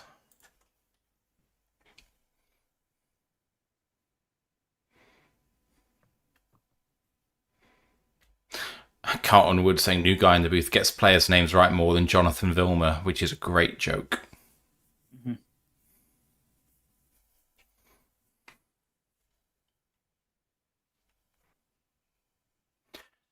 All right, near midfield, 2nd down and 6. Mariota in pistol and another handoff up the middle and a good tackle there by DJ Reader. Gain of 2, 3rd down and 4.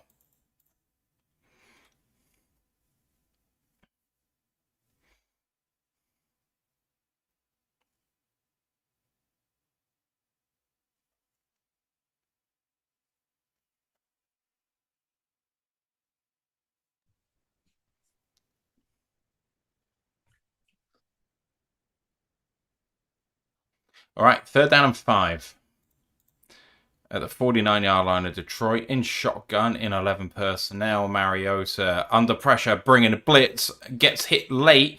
Great throw and a good catch by Treylon Burks. There is a flag. That could be roughing the passer. It could also be a hold in there as well on the coverage by Rock Yassin. I mean, considering that Rock Yassin's pads is out.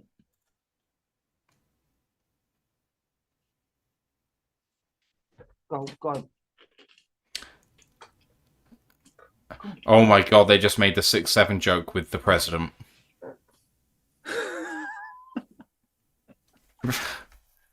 Oh my good lord. Oh, okay. Right, 1st down and 10 at the 11-yard line. Mariota in pistol. In 11 personnel. Looks like it's actually 12, beg your pardon. Running back Bill Krosky Merritt with a lead blocker. Really good tackle by number 78. Tyler Lacey. 2nd down and 8.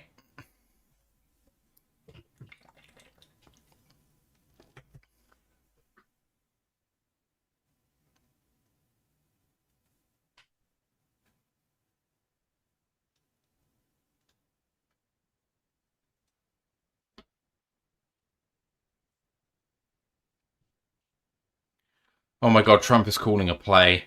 Right, we can't have that. Mariota in pistol, and he hands the ball off to Bill Krosky-Merritt up the middle. Big hit to the head by Brian Branch there with the forearm. 3rd down now and 5 at the 6.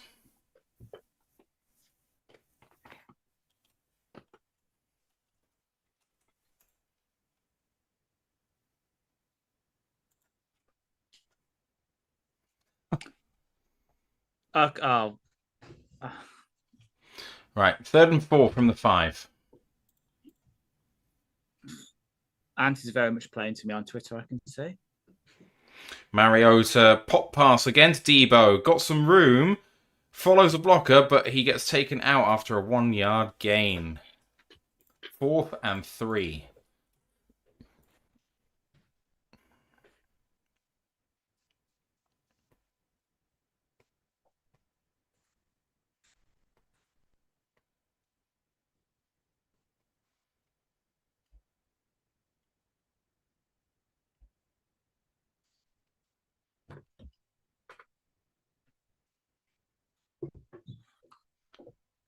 Fourth down and 3 then. Here we go. Big play in the context of this game. It's a 22-point game. Commanders really need to get back into this. So, can they convert here? And timeout for the Commanders.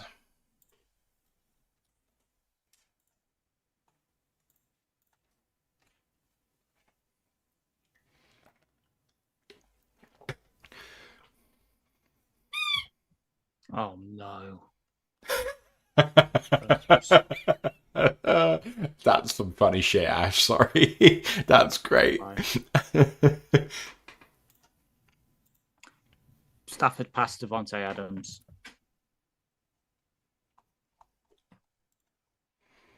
All right. 4th and 3 coming out of the timeout.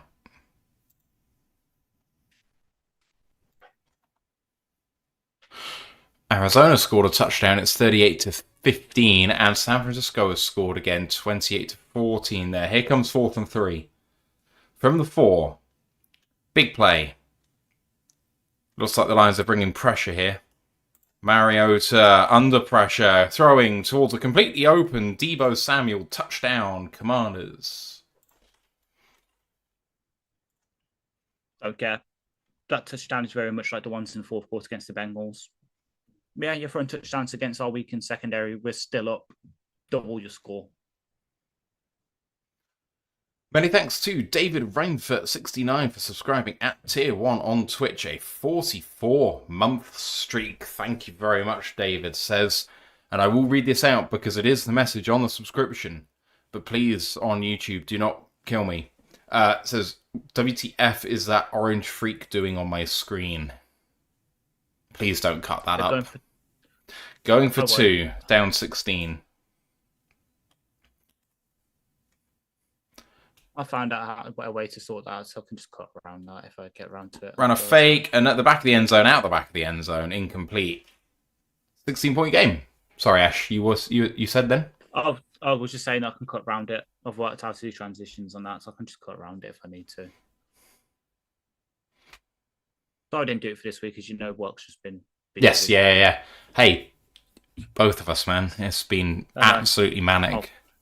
Yeah, I will warn you, though, I'm on nights next week, so I probably won't be here for the Eagles stream, and you probably remember the last time I was on a night shift and the Lions played.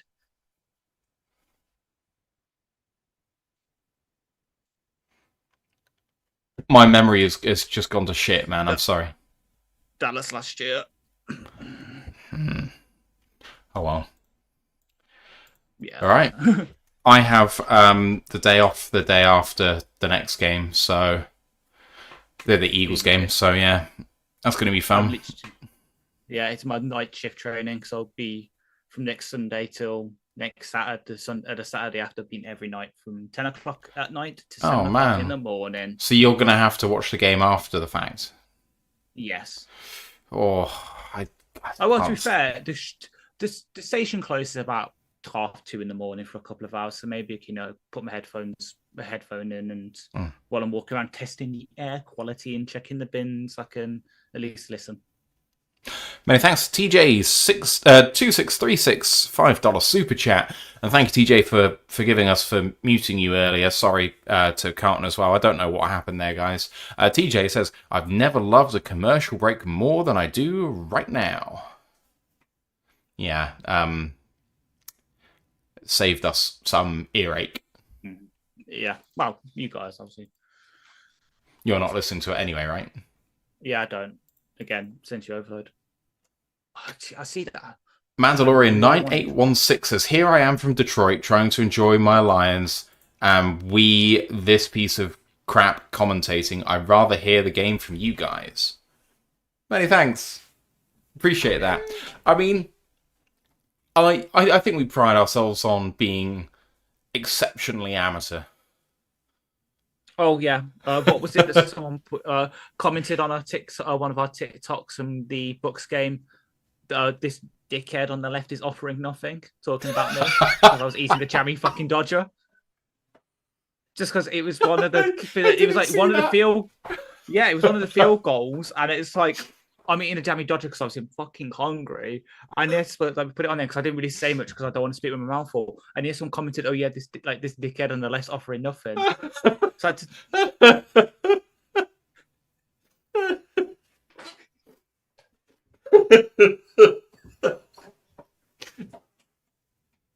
That's really tickled me. Hang on. Oh man. Excellent. Sorry, man. It's fine. Hang on, it's open. Yeah, I found it. I'll screenshot it and put it in the.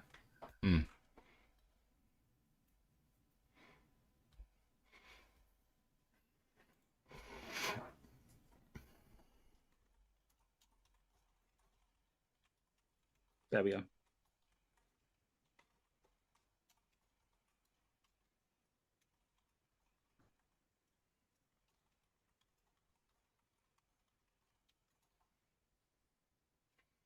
Carlton Wood saying he wished the game were being shown on Channel 5. Excellent. All right.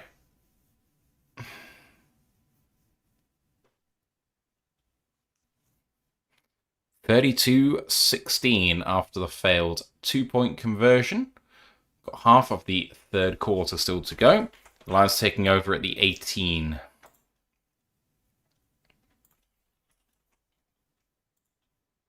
Takes the snap, hands it off to David Montgomery, goes off the right-hand side, turns upfield, gets himself 3 yards. It's 2nd and 7.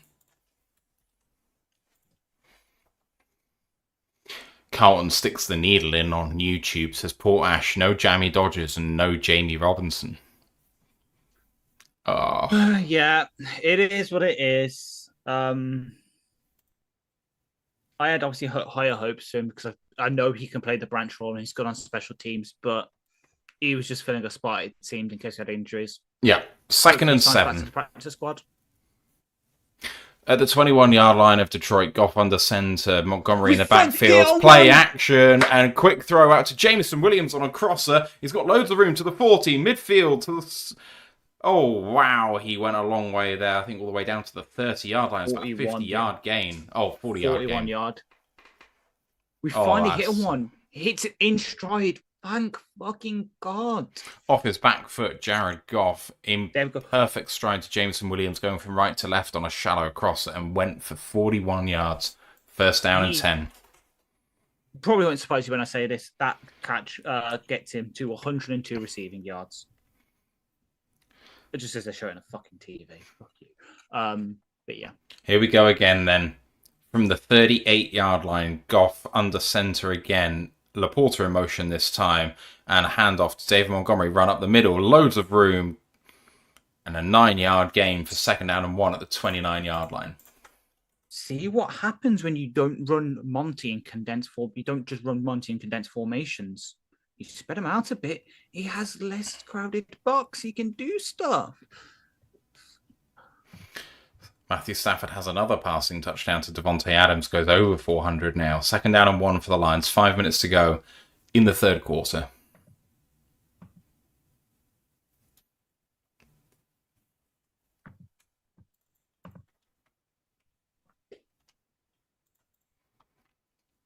Goff takes the snap. Play action again. Steps up in the pocket.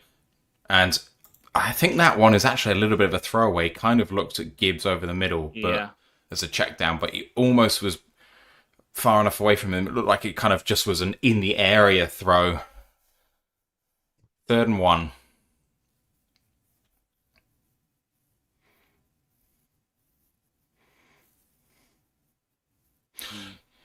Guys in the chat, let's not do politics. I know Trump was there, but let's just focus on the game. It's just a much better stream.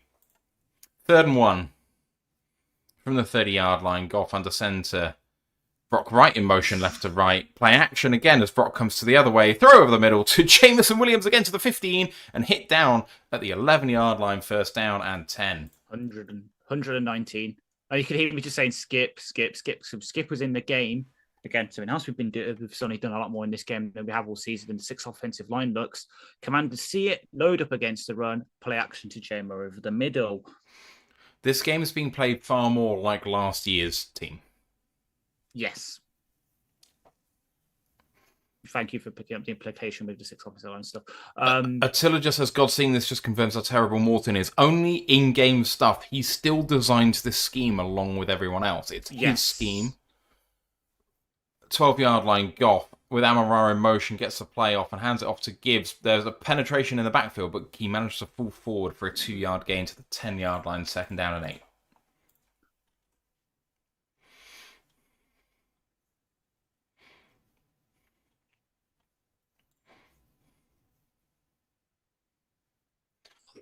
Carlton says, Ash, it would be interesting to see where Jamo has caught the ball every time. I'm sure that there is stats. Yeah, next gen stats will probably tweet out after the game. Unfortunately, because of the restrictions they have by NFL Plus and NFL Pro, I can't get access to that stuff because I wish I could, because that's where you can get EPA live during the game properly. As there's one. Run up the middle by by Gibbs, tried to go right then left. The cutback went straight into pressure. Tackle for no gain. 3rd and 8. But yeah, unfortunately, I just can't get access to NFL Pro, which sucks because I would use it so much. But they'll have it on there. Probably I'll try and find it and put it in the Discord after. But I think obviously there's that one deep shot that we had to him early, but a lot of his stuff, at least on the second half, has been over the middle, which I like. Gibbs into all right. The backfield. Gibbs comes back into alongside Goff in shotgun. 4 seconds to get this off. Commander showing pressure again. Brings 6, including one late. Goff throws it away. Time for another field goal. Yeah. Commanders brought 5 or 6 and then brought a late blitzer from the safety spot. They did bring 6.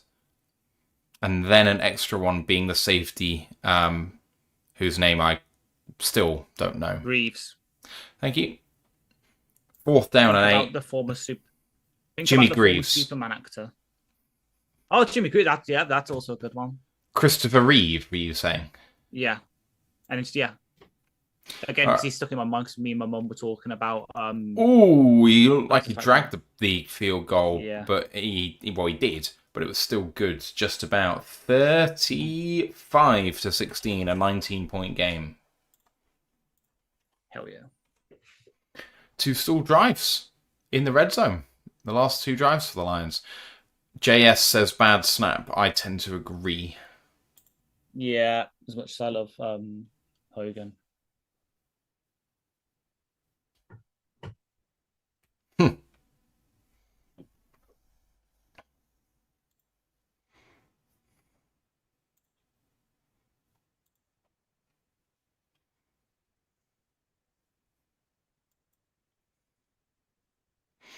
I've only just seen you posting that in the Discord. That's great. I love it.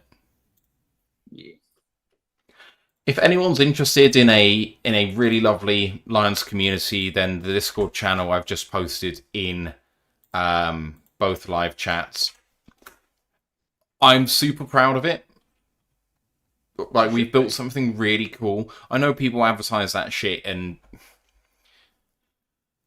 you know, they have it for their own reasons. And of course we do too. We post our links to our shows in there. People get alerts for when we go live in there, that sort of thing. So it is a bit self-serving. But we also just talk about Lions the whole time, and it's not like Facebook or Twitter. And frankly, it depends how much you trust us to be moderators of what happens, but we don't have to step in particularly often, and that's a testament to the people that are in there right now. So if you want something that's quite nice to just hang around in, it is good.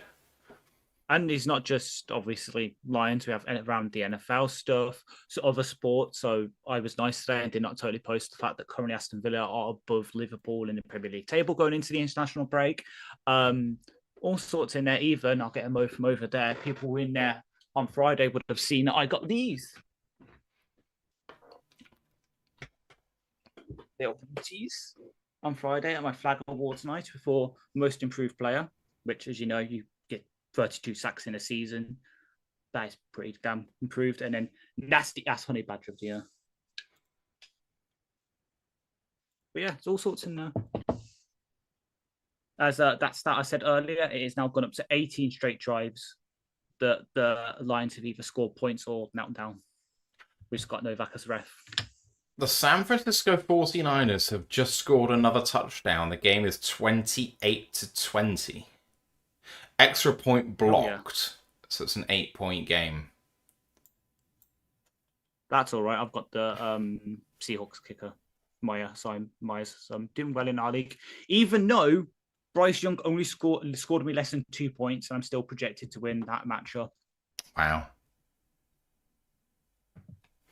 Kickoff away by Jake Bates. Going to be recovered a yard deep. And they're going to take it out. Igbenogany coming out to the right-hand side. Great tackle by number 27, Nick Whiteside.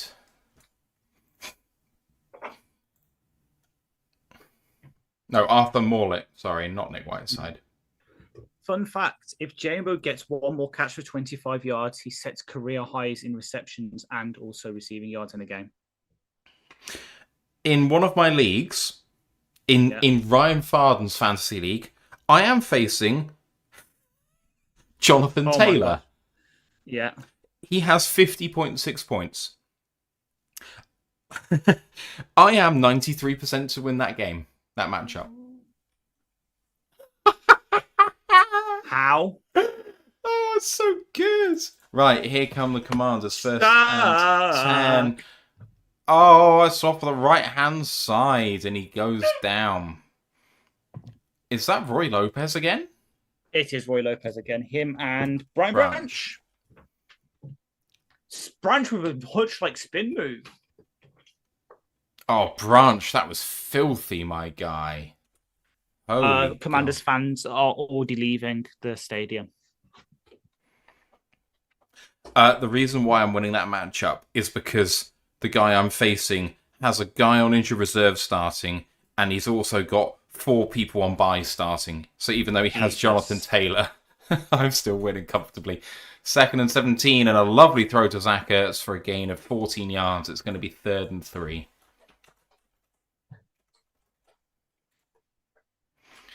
Hang on. One other thing that we mentioned is that we wanted to see Branch blitz more. Yeah. we literally said that last week. Yep. How is this happening?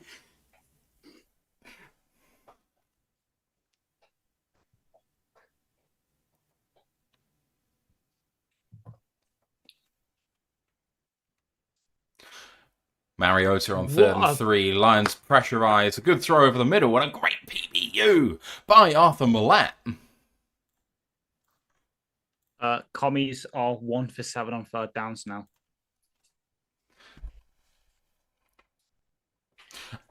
Also, in that league, I have Jesse Bates in my team at defensive back. He got 30 points. Oh, hell yeah. A forced fumble and an interception, 6 tackles, and 2 passes defensed. What a day. Mm-hmm. Let's Go Lions is ringing around the stadium. 1 minute to go in the 3rd quarter as Tressway punts away. And it's another booming kick to the 16. Raymond tries to beat the first man and cannot. Great punt, great coverage. How? With their special teams unit being the 3rd ranked special teams unit by PFF, is the punter the worst in the NFL? How can it be true that you have the 3rd best special teams unit and the worst punter? Those things do not align. I know. I'm just reporting it. It's just because of people that read the preview know now at the bottom now I do like a little depth chart thing showing where PFF rank the players, just like a little snapshot. And yeah, he's number 36 out of 36 in the league. Yeah, Outrageous. I'm getting myself back to 5-5 in this league. I could do things. The number one team's at 6-3. I'm 5-4. No, I'm 4-5. I'm going to get back to 5-5. hell yeah. You've got to be in top 6 of playoffs out of 18 teams. An 18-team league with IDP. Oh, such a sicko league. Right. Lions on offense, 1st and 10 at their own 11. Sam Laporta in motion right to left on the end of the line. Goff under centre, calling out the protections. Gets Raymond in motion left to right and hands it off to Gibbs, running off the left-hand side. Gets tackled after a gain of only 2. 3. 2nd and 8. Gammon Grandpa said Shepard must be auditing you guys, lol. No, what it is, Gammon, is that we're calling out the fucking obvious because we are not particularly clever and we have not grown up with football all our lives. We just haven't. Yes. It's not in our blood. We've had to learn this game in a very particular way. We're calling it as we're seeing it, and other people are calling out the same thing because, duh, and we're actually just doing the simple stuff. As Goff takes a hand off and play action and looking to throw a short ball to Amon Russ and Brown for a first down. Beats one guy. Frankie Louvu tries to rip it out down at the 34-yard line. First down and 10 Detroit. Okay, yeah. And that'll be the end of I'm not going to claim that anyone is listening to us for any reason about anything. We're just not that clever. We're not. But it is frustrating to be calling out things which should work.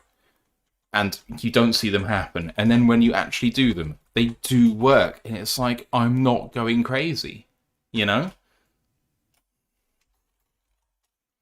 And I'm not going crazy. Just updating the stats here for the end of the third quarter. And what a game it has been for the Lions so far.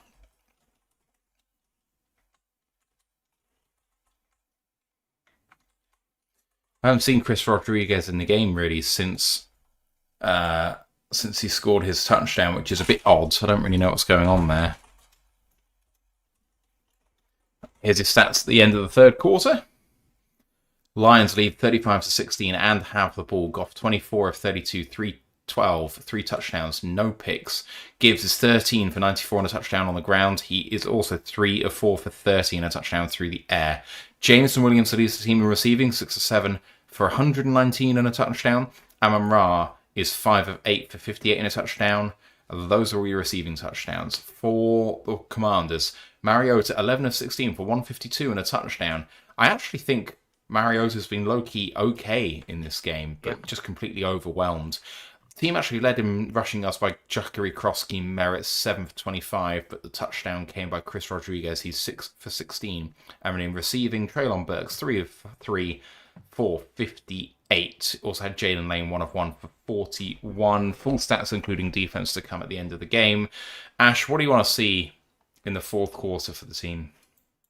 Just continue to put the foot down on their throat, choke them out. As I heard you, obviously, you're thinking about Chris Rodriguez. I tried to look. They don't have an injury destination for him, but Amos has been ruled out with an ankle injury. The linebacker who got hurt on the special teams play has been ruled out with a concussion, and Jonathan Jones has been ruled questionable to return for groin injury. So really down to the bare bones, like especially DB right now. But just about to ask them, continue to make them pay for what they did to us last year. As Goff has produced his 44th career 300-yard game. This ties Marino and Breeze for the third most 300-yard games any NFL QB has produced through 10 career seasons. Wow. Thanks to everyone in the chat for saying we know what we're talking about. That's great. I mean, the thing is, I'm sure you won't be surprised. There's plenty of Americans who won't listen to us because of our accent. We've had that feedback, and it's just like they talk sense but just can't listen to the accent. I appreciate that. I'm sure plenty of people around the world feel that about other people with different accents. So we appreciate you all listening along with us. Hopefully you can feel the passion for the team that all of us have. It is so much fun, especially when you're winning. But hey, we had fun the first year that we did this, even though we were one of the worst teams in the NFL. Even the first year of Dan Campbell, obviously, we were still a very, very bad team. We have fun no matter what. Mm-hmm. And then you invited a random person from the comments onto the podcast, and suddenly the team sound good. Such coincidence. Exactly. First, second down and 5, and a little jet sweep to Raymond, who manages to get out of the tackle, and then a really horrible-looking Igbenogany shoulder charge tackle, but first down for Detroit there.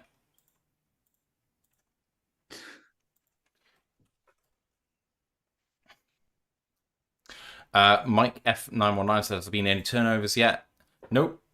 Nothing yet from either team. Attila says, give me Tesla and Montgomery. Raymond. I agree, Raymond is shaken up. We don't need that. We don't need that. Dominic Lovett time? Tesla, please. Goff takes a snap and play action here. And there's Sam Laporta in the flat. And he's going to be against 3 different guys. And he's still fighting there. And he gets about 8 yards. It's going to be 2nd and 2. Yeah. I agree with obviously the more Tesla. I was saying it more for Lovett for like the sort of stuff that Raymond was just doing. I think Lovett will be better for it. But yeah, I love Tesla. I want more. Attila the Hun saying, if you guys weren't the best, I wouldn't be here. I am in demand. Yes, you are, sir. Yes, you are. Mike F says, American here, your accents are a non-issue for me. Jonathan Foster says, F and my countrymen in the States have got nothing on you guys. And then Jonathan Foster celebrates the Laporta yardage because I think he had a bet on for it. Well done, sir. Goff, toss play to Gibbs, running right-hand side. Well blocked up front with Sewell. He's going to go all the way. 44-yard touchdown. Oh, yes. Come on, then. I don't know what's happened with the screens actually working, but running back screen with Sewell and Laporta out on the right-hand side, and then Decker running with Gibbs most of the way. I mean, how athletic is Decker here? Oh, Jesus, yeah. He's running with him all the way down to about the 10-yard line. That's 30 yards he's just run, and he's injured. What the hell? Oh, for fuck's sake. Tipped. And extra point is no good. Really good run off the right-hand side there. Ooh, 50 burger could come here. Nom, nom, nom, nom, nom, nom. Oh, give it to me.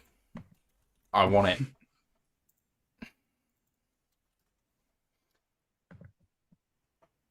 All right, Jahmyr Gibbs, with that touchdown of 44 yards, is now up to 15 carries for 143 and 2 touchdowns. And what did I call for in the preview yesterday? The Jahmyr Gibbs revenge game. And here it fucking is. He has 173 all-purpose yards and 3 all-purpose touchdowns in the game. How about it, Jahmyr? That sounds familiar. Week 18 last year. Wisco, Lions fan, Jill on the Twitch as well says, don't worry, your Discord link works and your accents are very easy for me to understand. Thank you. I do try very hard to enunciate well.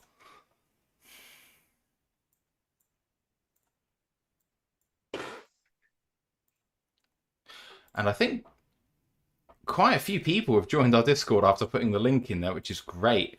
DMAP Zoom is in, Jerry, Dislife Stories, thank you all for joining.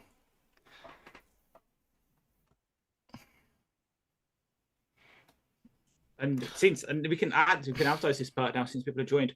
Plus, also you get your NFL news pretty soon after it comes out because I have no life, and so I post the links as soon as I can.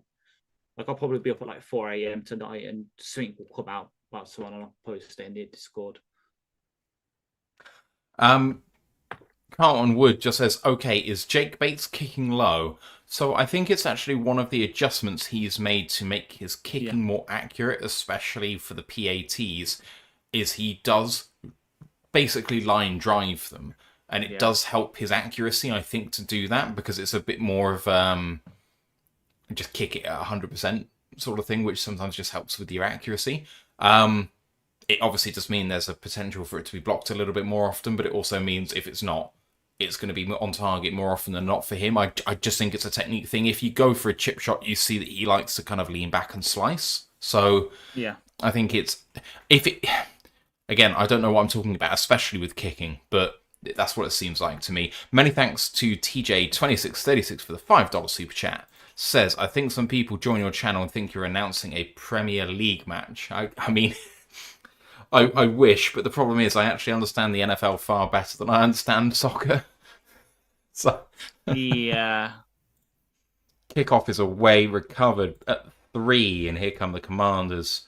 Up to the 25, Benogany contacted heavy, and there's a flag. Grant Stewart again with the tackle there. I like how you said flag, like the advert for Night Nurse. I was thinking more like the splash. Night Nurse. I'm not paid by Night Nurse, but if they want to send me anything for free, they can. It was holding on McGee, which is setting them back to their own 19. Carlton Wood said, have you thought about putting on fake American accents like Idris Elba or Hugh Laurie? I don't know if I can do that. There is only one American accent I can do well. I mean, could be American, could be Transylvania, who knows. Anyway, hand off to the left-hand... Oh, no, not handed off. Mariota with the keeper and a slide. Evasive action taken by Amik Robertson. Slide for a gain of 4. Second down 6. Second down 7, correction.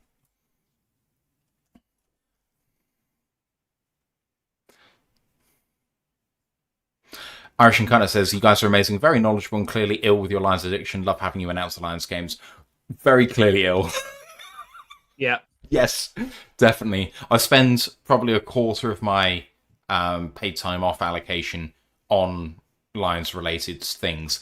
And that's probably not a lot in American terms, but I have 25 days paid time off and I buy 5 more, so I get 30 paid time off days. Mariota with the loop pass. Oh, Harper should have had that, but a catch by Zach Ertz. What a... He shakes his head at it. First down and 10. Yeah, so I'll probably spend 6 to 7 days of my paid time off for Lions-related things. Yeah. So I've submitted my annual leave for next year, and yeah, like most of the stuff I've done is Lions-related. So like NFL-related. So I've requested Super Bowl weekend and the Monday after and draft. So obviously I need to be here for the draft stuff. I can't just let you... Full start on Josh Connolly makes it 1st and 15. Jill says, I have some good friends from Horsham, London and Lancaster, so definitely used to a variety of accents. Don't know which parts you guys are located. So Ash is from Birmingham. Has spent a good part of his life in Nottingham recently. Yep. I am currently residing in Bristol. I work in Bath, and I grew up in the Wiltshire, Somerset area, which means I should talk like a farmer, but I don't. Snaps away, hand off to the right-hand side. Barnes on the tackle, along with Amik Robertson. No, Arthur Millett, my mistake. Second down and 7 after an 8-yard gain.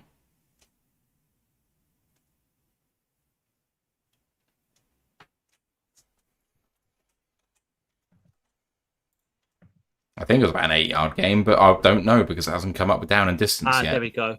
Second and 15. What? That's not right. I don't know. To confirm it, the reason you're not seeing Chris Rodriguez is he's questionable to return for shoulder injury. They finally posted about it. Thank you. Zach Ertz with the reception there, short. 3rd down and... Oh, Branch is hurt. Ertz trying to pull him up after the tackle, and he's trudging a little bit. He's going to walk off. Avante Maddox comes in Branch's place at safety. 3rd and 5. Branch looks okay. He just needs to sub out. Just keep him out of the game for the next 10 minutes. He's been injured. Give him some time. Exactly. Irish Incarnate saying, did Chris Rodriguez suffer a shoulder injury by trying to throw that football at the photographer after his touchdown? I think potentially yes. TJ says, American accent is like an Irish accent, but more relaxed. I just definitely do not agree with that assessment. Irish is very particular and quite... Even then, there's regional dialects in Ireland, so... Whoa! Throw very quickly. Rock your sin with the PBU there. Him. Very nonchalantly throws him. 4th down and 5. Commanders should go here. Commanders should just go for this. So his head's round, and yeah, that's a fair play on the ball. Well, not the play on the ball, but that's a fair play in my opinion. I think that's DPI. He was grabbing his arm and pulling him before the ball got there. I think because it's for me, they were both engaged in the hand fighting, and you could see his other hand just try and make a play on the ball. It's just like the momentum is. 4th and 5, quick throw from Mario to 2. Deebo Samuel over the shoulder against number 27, Arthur Millett. First down and 10. So my whole thing is, they were hand fighting. You can see Sinch trying to do it like that. It's just his momentum of going like that. He just then yanks the guy to the ground. To be sure. Oh, for God's sake. How you doing there? You alright? You enjoying yourself? Very nice, very nice. You say you look like me dad. I don't know what's going on here, but it looks like we're having a challenge. You sound like that, and I've just now got Bewitched going through my head. What you saying there? I can't understand you. Dad Campbell's having a challenge. We're still for workouts here. Okay, so let's have a look. Stebo. Oh, bobble. Gets 1 feet, 2 feet. That's good. That's a catch. Yeah. Let's not waste our time with this. Too late. Carlton Wood saying, Northern Iron. Derry Girls was excellent for Northern Irish accents in the UK. Yes. Oh, I love Derry Girls. Wisco says top of the morning and other UKisms. Don't say top of the morning as a UK as a UK thing. Yeah, the Irish are not going to be happy with that. Just look up the Troubles. That's all I'm going to say. Yeah, the Troubles were bad. Mandalorian 9816 cheering with 4 bits. Thank you very much. Appreciate it. TJ says, I can say jolly good show, old chap, like an English gentleman. Irish Incarnate says, Matt has a good Irish accent. Are you kidding me? that was as good as Dick Van Dyke's English accent. Oh my God, yeah. My old man's a dustman, he wears a dustman's hat. Oh, man. That's the most filthy song ever, by the way, if you know the lyrics to that song.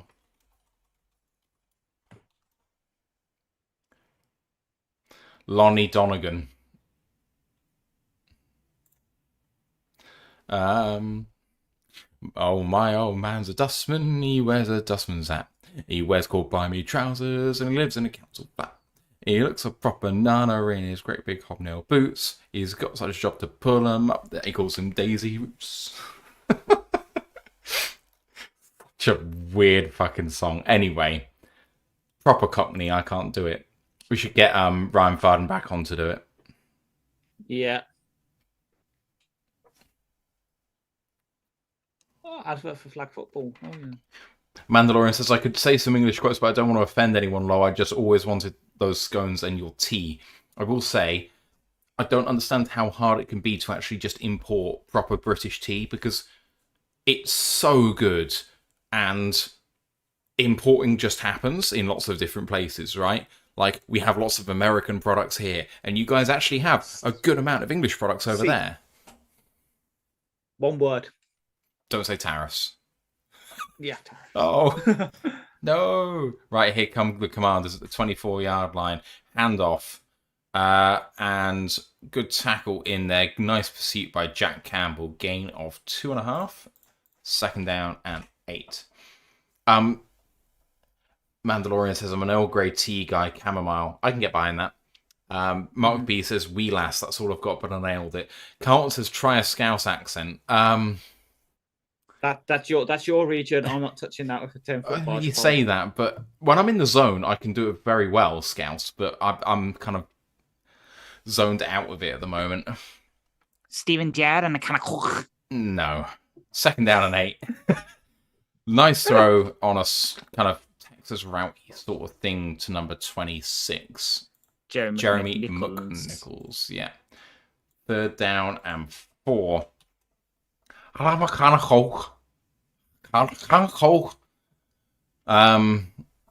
don't know. I mean, you just got to kind of get into the accent and just say sentences, but I have no idea. Like, it's spontaneous. I'm trying to think of what to say and how to say it, and that's the hard thing. If you gave me a script, I'd be fine. Right, here's it's 3rd and 3, apparently. Handoff to McNichols. First down and more. Down to the 10-yard line. Down at the 9. First down and goal.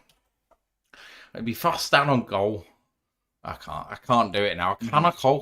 I'll have a beer like canical. See, for a second there, it became like Andy and Little Britain. Yeah, I know. I like it. Want that one? Steven Gerrard! Oh, Jesus. Little Jesus. Little Jesus? I know. That's a different one. Yeah. Yeah. Mark says... Special. Oh, sorry. Oh, snap taken and handed off to McNichols. Tackled by Harper down at the 4. Second down and goal. Mark B says, my Yorkshire friends have taught me a thing or two. My granddad's from Yorkshire, so my blood flows from that region. Irish Incarnate says, this is why we love Lions blackouts, because the fourth quarter just turns into quasi karaoke. Hell yeah, let's go. Don't tempt me. Don't tempt me. I'll address what Wisco's saying in just a moment. We're in pistol here and handed off a no fake and a throw and a touchdown for the Commanders.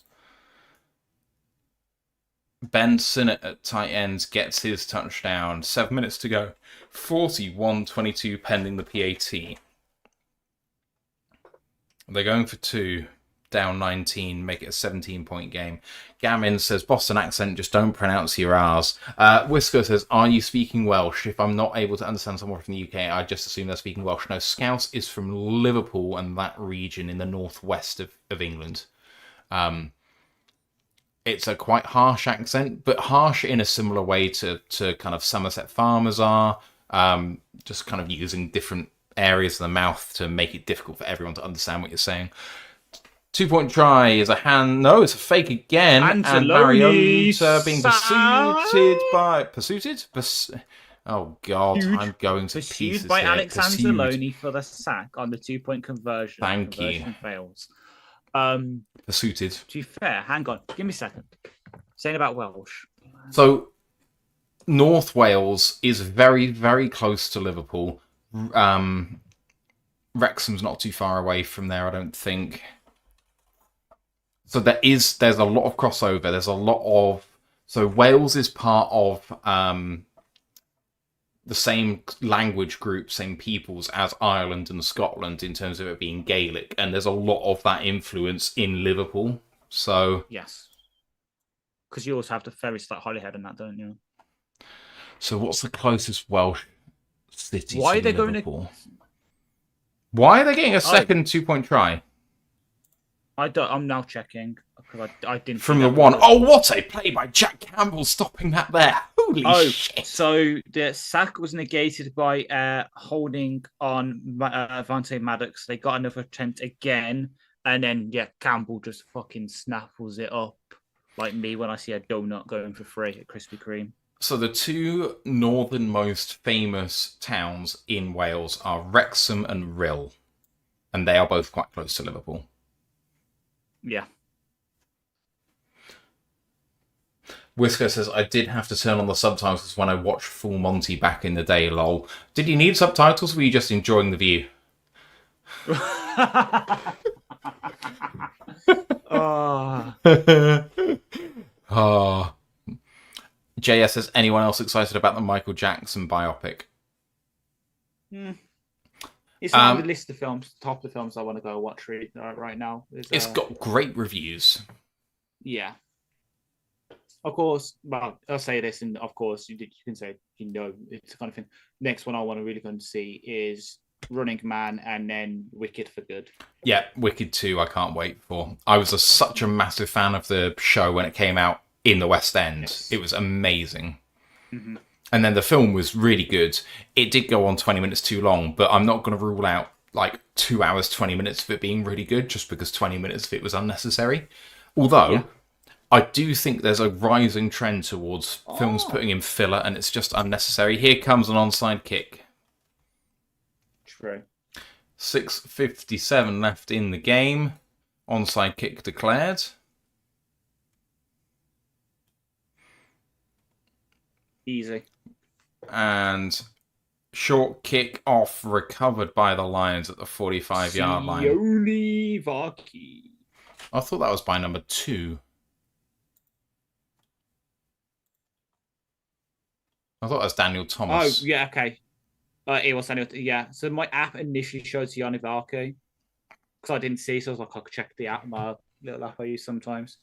But yeah, it was Daniel Thomas. TJ2636 asking me a question I was reading about yesterday, so that's quite good. He asks, or they ask, because TJ, I don't know what gender you are, says, is Jersey considered part of Great Britain? Yes and no. It is a part of the Crown dependencies. It has the King as head of state, but it has its own government and tax system. Ash. Carl Allen is in. Exactly. Hand off by Allen to Montgomery. Great cut. Beats one, but can't beat the second. 8-yard gain. Second down and 2. Your favourite safety with a tackle. But yeah, Kyle Allen is in the game. Skip's in the game. Sadeka's out. Good idea. Yeah, backups are in. I think that's Cologne. The backups are officially in on the offense. Cologne is in. Skipper is in. I am so happy that they have done this because we have not shown willing in terms of putting in the backups for a long time. Tesla in motion and Allen hands it off to Montgomery running up the middle, a gain of 5 and a first down Detroit. Oh, this is great. I love it. I do believe that Nice is... No, it's Cologne. Okay. Wisco asked whether the Isle of Man is governed in the same way. The Isle of Man is also governed the same way. Yes, Crown dependency, King head of state, separate government, separate tax system. It is considered a tax haven. Several of the yachts which are owned by British billionaires are technically housed in the Isle of Man for tax purposes, for example. It's one of those things. We're at the 31-yard line of Washington. Pressure, play action. Allen with a throw towards the tight end. Twelly, incomplete, couldn't hold on. Yeah, the full backup thing, because I've just seen Nice is in, so your offensive line is now Skipper, Nice, Ratledge, Saul. Maybe, unless I didn't see, and it's our Sheik at right tackle right now. Obviously, Dwelly's in for our tight end. Monty's in, but you have to have some consistency, and I think then it'll be... I'd love to see Vaki take some, please. Yes. And then Tesla, Raymond, and Lovett as your receivers. Oh, hand off again to Monty, 1-yard gain. Third down and 9. Okay. Irish Incarnate says, my new favourite show is The Lazarus Project. Lots of British actors. Have you seen it? I have not. I've seen a couple of episodes of it, but this is like ages ago. And I don't really watch TV much anymore. Oh, it's got Carolyn Quentin in it. I love her so much. Isle of Man, of course, famous for a bike race. If you enjoy motorcycles, the Isle of Man TT is insane. It is famous for causing many deaths. Yes. 3rd and 9. Carl Allen dropping back and throwing. J-Mo. Oh, J-Mo with a terrible drop. Come on, man. 4th and 9. On comes the field goal unit. Gavin says, I prefer the Isle of Women. Very good, very good. Yeah, if you guys have any questions ever about Britain, if there's anything you're interested in, if you want to make us laugh with a hilarious caricature of our dear land, we're keen. Go for it. Love a good joke. Bates from 48 is good. 44, and we are now just 6 points away from the 50 burger.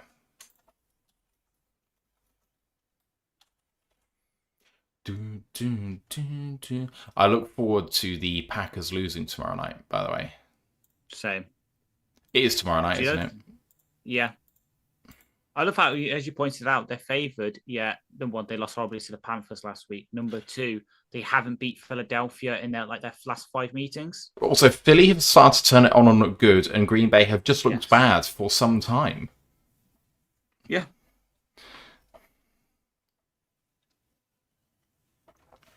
Dan and Jared sharing a joke on the sideline look like fucking bros. Just look like they love each other. It's great. Whisker says, I prefer the original UK Whose Line Is It Anyway. Watched it a lot in college. UK Whose Line is goated. US Whose Line is awesome. But UK Whose Line, with Ryan and Colin on it, was so good. I mean, even when they weren't on it, and it was people like Tony Slattery, RIP, died not that long ago. A few other people. Clive Anderson as the host was terrific. Kickoff is away. Recovered at the 3 and brought out. Igbenogany reverses things a little bit, kind of cuts inside, but taken down at the 27. There you go. There's your list of running backs. Well, just players. That's scrimmage yards. Scrimmage touchdowns. Yeah. How? When does he turn 24, though?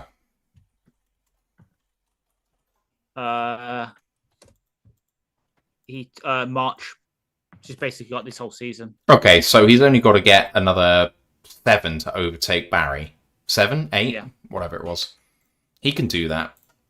Right, here comes the Commanders. They can make it more respectable. I don't care. They can just take a long time to do it. Hand it off. All the backups are in for them too. Fair play to Dan Quinn. He's learned from last week. Yes, we should have learnt a lot quicker. Mm-hmm. Yeah, Josh Johnson is in at quarterback.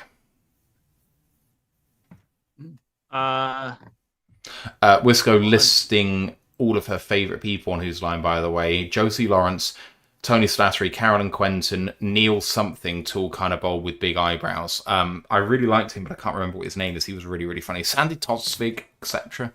Yeah. Yeah. Can't remember his name. I'll look it up. 2nd down and 6. Handoff by Johnson. Run up the middle. Good tackle. Alex Anzalone and Al-Qadim Mohammed.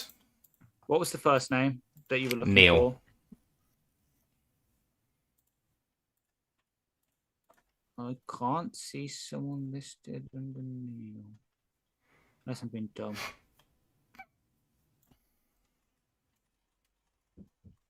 Paul Merton, Ron Bremner, Tony Slattery, McShane, Greg Proops, Ryan Starr, Sandy Tolsvig. Neil Malarkey. He is part of the Comedy Store Players. I know this is because obviously the game's over now. All the teams that are currently leading have scored 40. The other teams that they're playing against have scored in the 20s. So the Seahawks Cardinals game is the exact same scoreline. And then the Rams 49ers game is 42-26. Jill's corrected herself, said not Stephen, it was not Neil, it was Stephen Frost. Stephen Frost is utterly hilarious. So funny. There was trouble with the snap there for the Commanders, and they ate a TFL. It's 4th down and 8. And the clock is running and hurtling towards the 2-minute warning. Punt formation is out there.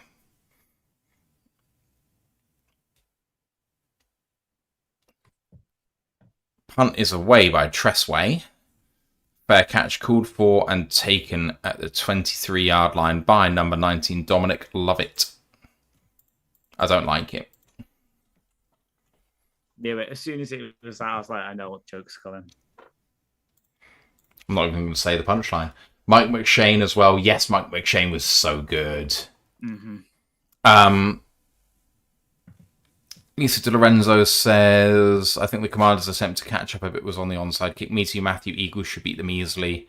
Agree. Gamma says, I learned how to speak British by watching Monty Python. I mean, Python is incredible. Still, it holds up so well. Yeah. All right, here come the Lions. They just got to get down to the 2-minute warning and get a first down. So just a couple of conversions will be good here. Hand off to Monty, run up the middle, gain of 2. And that is the 2-minute warning. 2nd down and 8.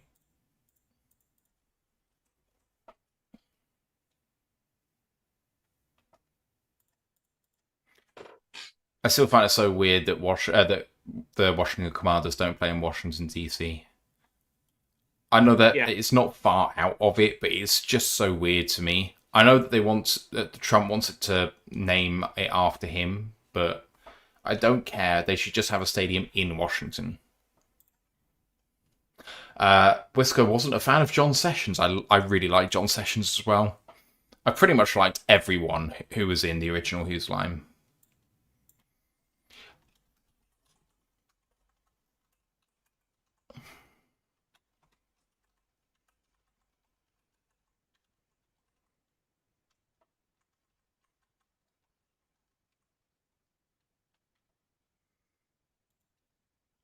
Damn, Lions Nation United works quickly. Oh, yeah? They've already got like dialed in shirts where the logo, and then the logo's got the same glasses on that Dan Campbell does. Lots of people working over there. All right, we are just a few plays away from wrapping this one. I now hate the Seahawks even more than I did before. They've gone final on their 44-22 scoreline because it's got a Scorigami. They beat us to the Scorigami. The bastards. I saw that. I was like, I'm keeping an eye on that because I think we've got it. And then, and then they've gone final in the other game as well. The Rams beat the 49ers 42-26.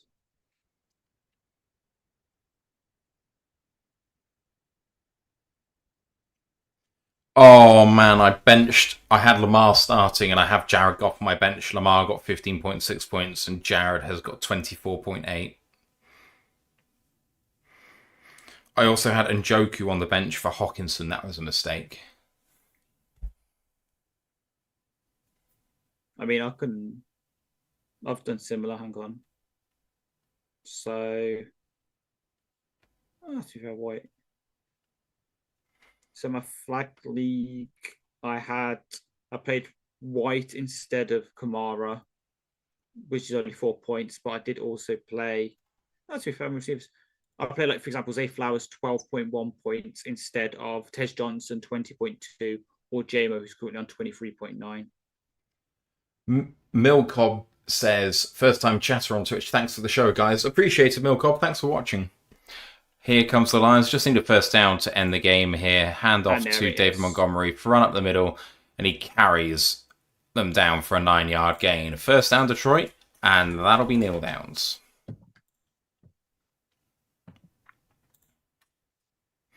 Going to call that a final score. And we're going to show you the stats because I'm pretty sure we'll be kneeling the clock out from there.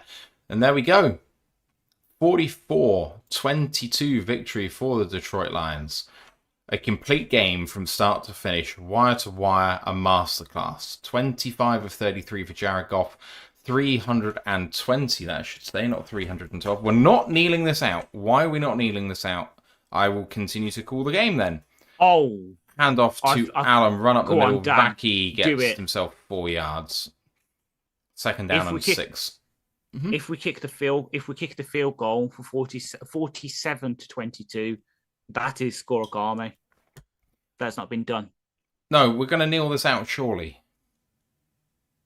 Do it. Go on. Stat pad. Get me to scorigami. We scored on every possession apart from this one. Unless we kick the field goal. Oh, no, okay, we're kneeling it down. Bastards. Kneel. Right, there we go. Let me go through them then.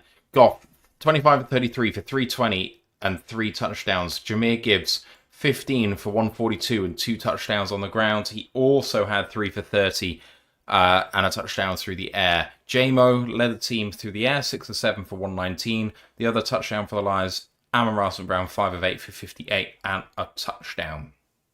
For the Commanders, Mariota was fine. 16 of 22, 213, 2 touchdowns, no picks, 2 sacks, had a passer rating 133.3 compared to Goff's 135.9.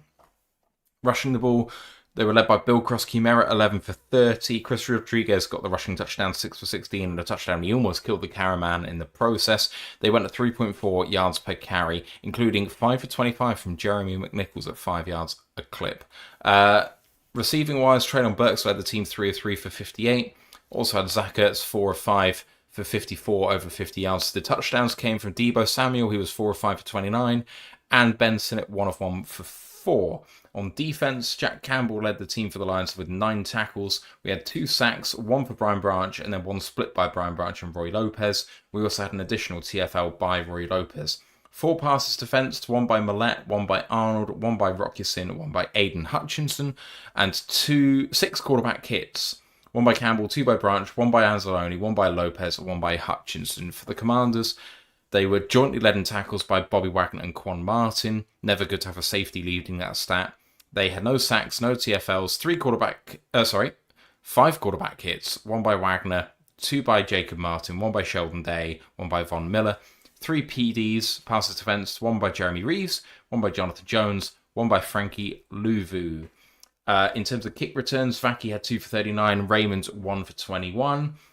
Raymond had 3 punt returns for 3 yards. Well, not a good day punt returning wise, but we highlighted that before the game. That was going to be a struggle for the Lions. Bates was perfect in field goals for 3 of 3, but did have an extra point blocked 3 of 4 in that regard. Matt Gay was 1 of 1 in both field goals and extra points. And we did not punt as we scored on every drive, apart from when we knelt the game out. Ash, we're going to review this tomorrow, of course, as we always do. But high level, perfect game, no notes. Keep doing this. Yeah, just obviously kick coverage does seem to be still a bit of a weakness. But yeah, no notes. And that's all you're going to get. Because obviously I'm at work till 10 tomorrow. So unless you guys run late, I probably won't be here. But yeah. What can I say other than we did it right? And hopefully when the stats come out tomorrow from all my websites, I can put it in there. It's a lot of nice green for us because offensively, even if it's just a change, well, as you said earlier, this is the change up and it looks like this on like 1 week of preparation. What could it be like next week if we get Decker back and we've got another week of preparing for the situation? Like, we probably won't put up 40 like the amount of points we did today, like 44 and that, but still be able to score some points and make it a tough game for Philadelphia. So don't take off the reading glasses, Dan. Keep them on. Cool plays next week. Nathan Scott says, am I in the Matrix? Why are there 2 games at 44-22 at the same time? It is a bit weird. Thank you to everyone in the chats for joining us tonight. Thank you for being so active, especially for Jill, the conversation we just had. But Mandalorian 9816 as well in Twitch. We also had David Reinfurt and Experiment earlier on in YouTube. Grandize is in the building as well. Lisa Lorenzo, Attila, Duncan Stewart, Irish Incarnate, Bobo Lan. So many of you that I've missed out. And the TJ2636, thank you so much for your support all the way through the show. Terry Perry, Gammon Grandpa, Carlton Woods, Hammershock. I'm sorry if I've missed some people out there. Mile Marker. You guys have all been absolutely terrific tonight. So thank you very much. Yeah, Lions improved to 6-3. Still haven't lost 2 games in a row back to back. So there's that, marker as well. Yeah, I'm gonna have to gather some thoughts together and see what we can get out of this, because I don't have anything clever to say. Just do this. Do this every game, please. What we can say is it was a really commanding win. Oh, and with that terrible disappointment, time to end the show. We'll see you tomorrow for the recap. Maybe we'll do it a bit later, so Ash is on. I'm not sure. I'll talk to Ant. But anyway, cheers everyone for watching. See you tomorrow. Good night for now. 6-3. Hopefully top of the division. Maybe joint with the Bears, but who cares? Anyway, let's go Lions, one pride. One pride.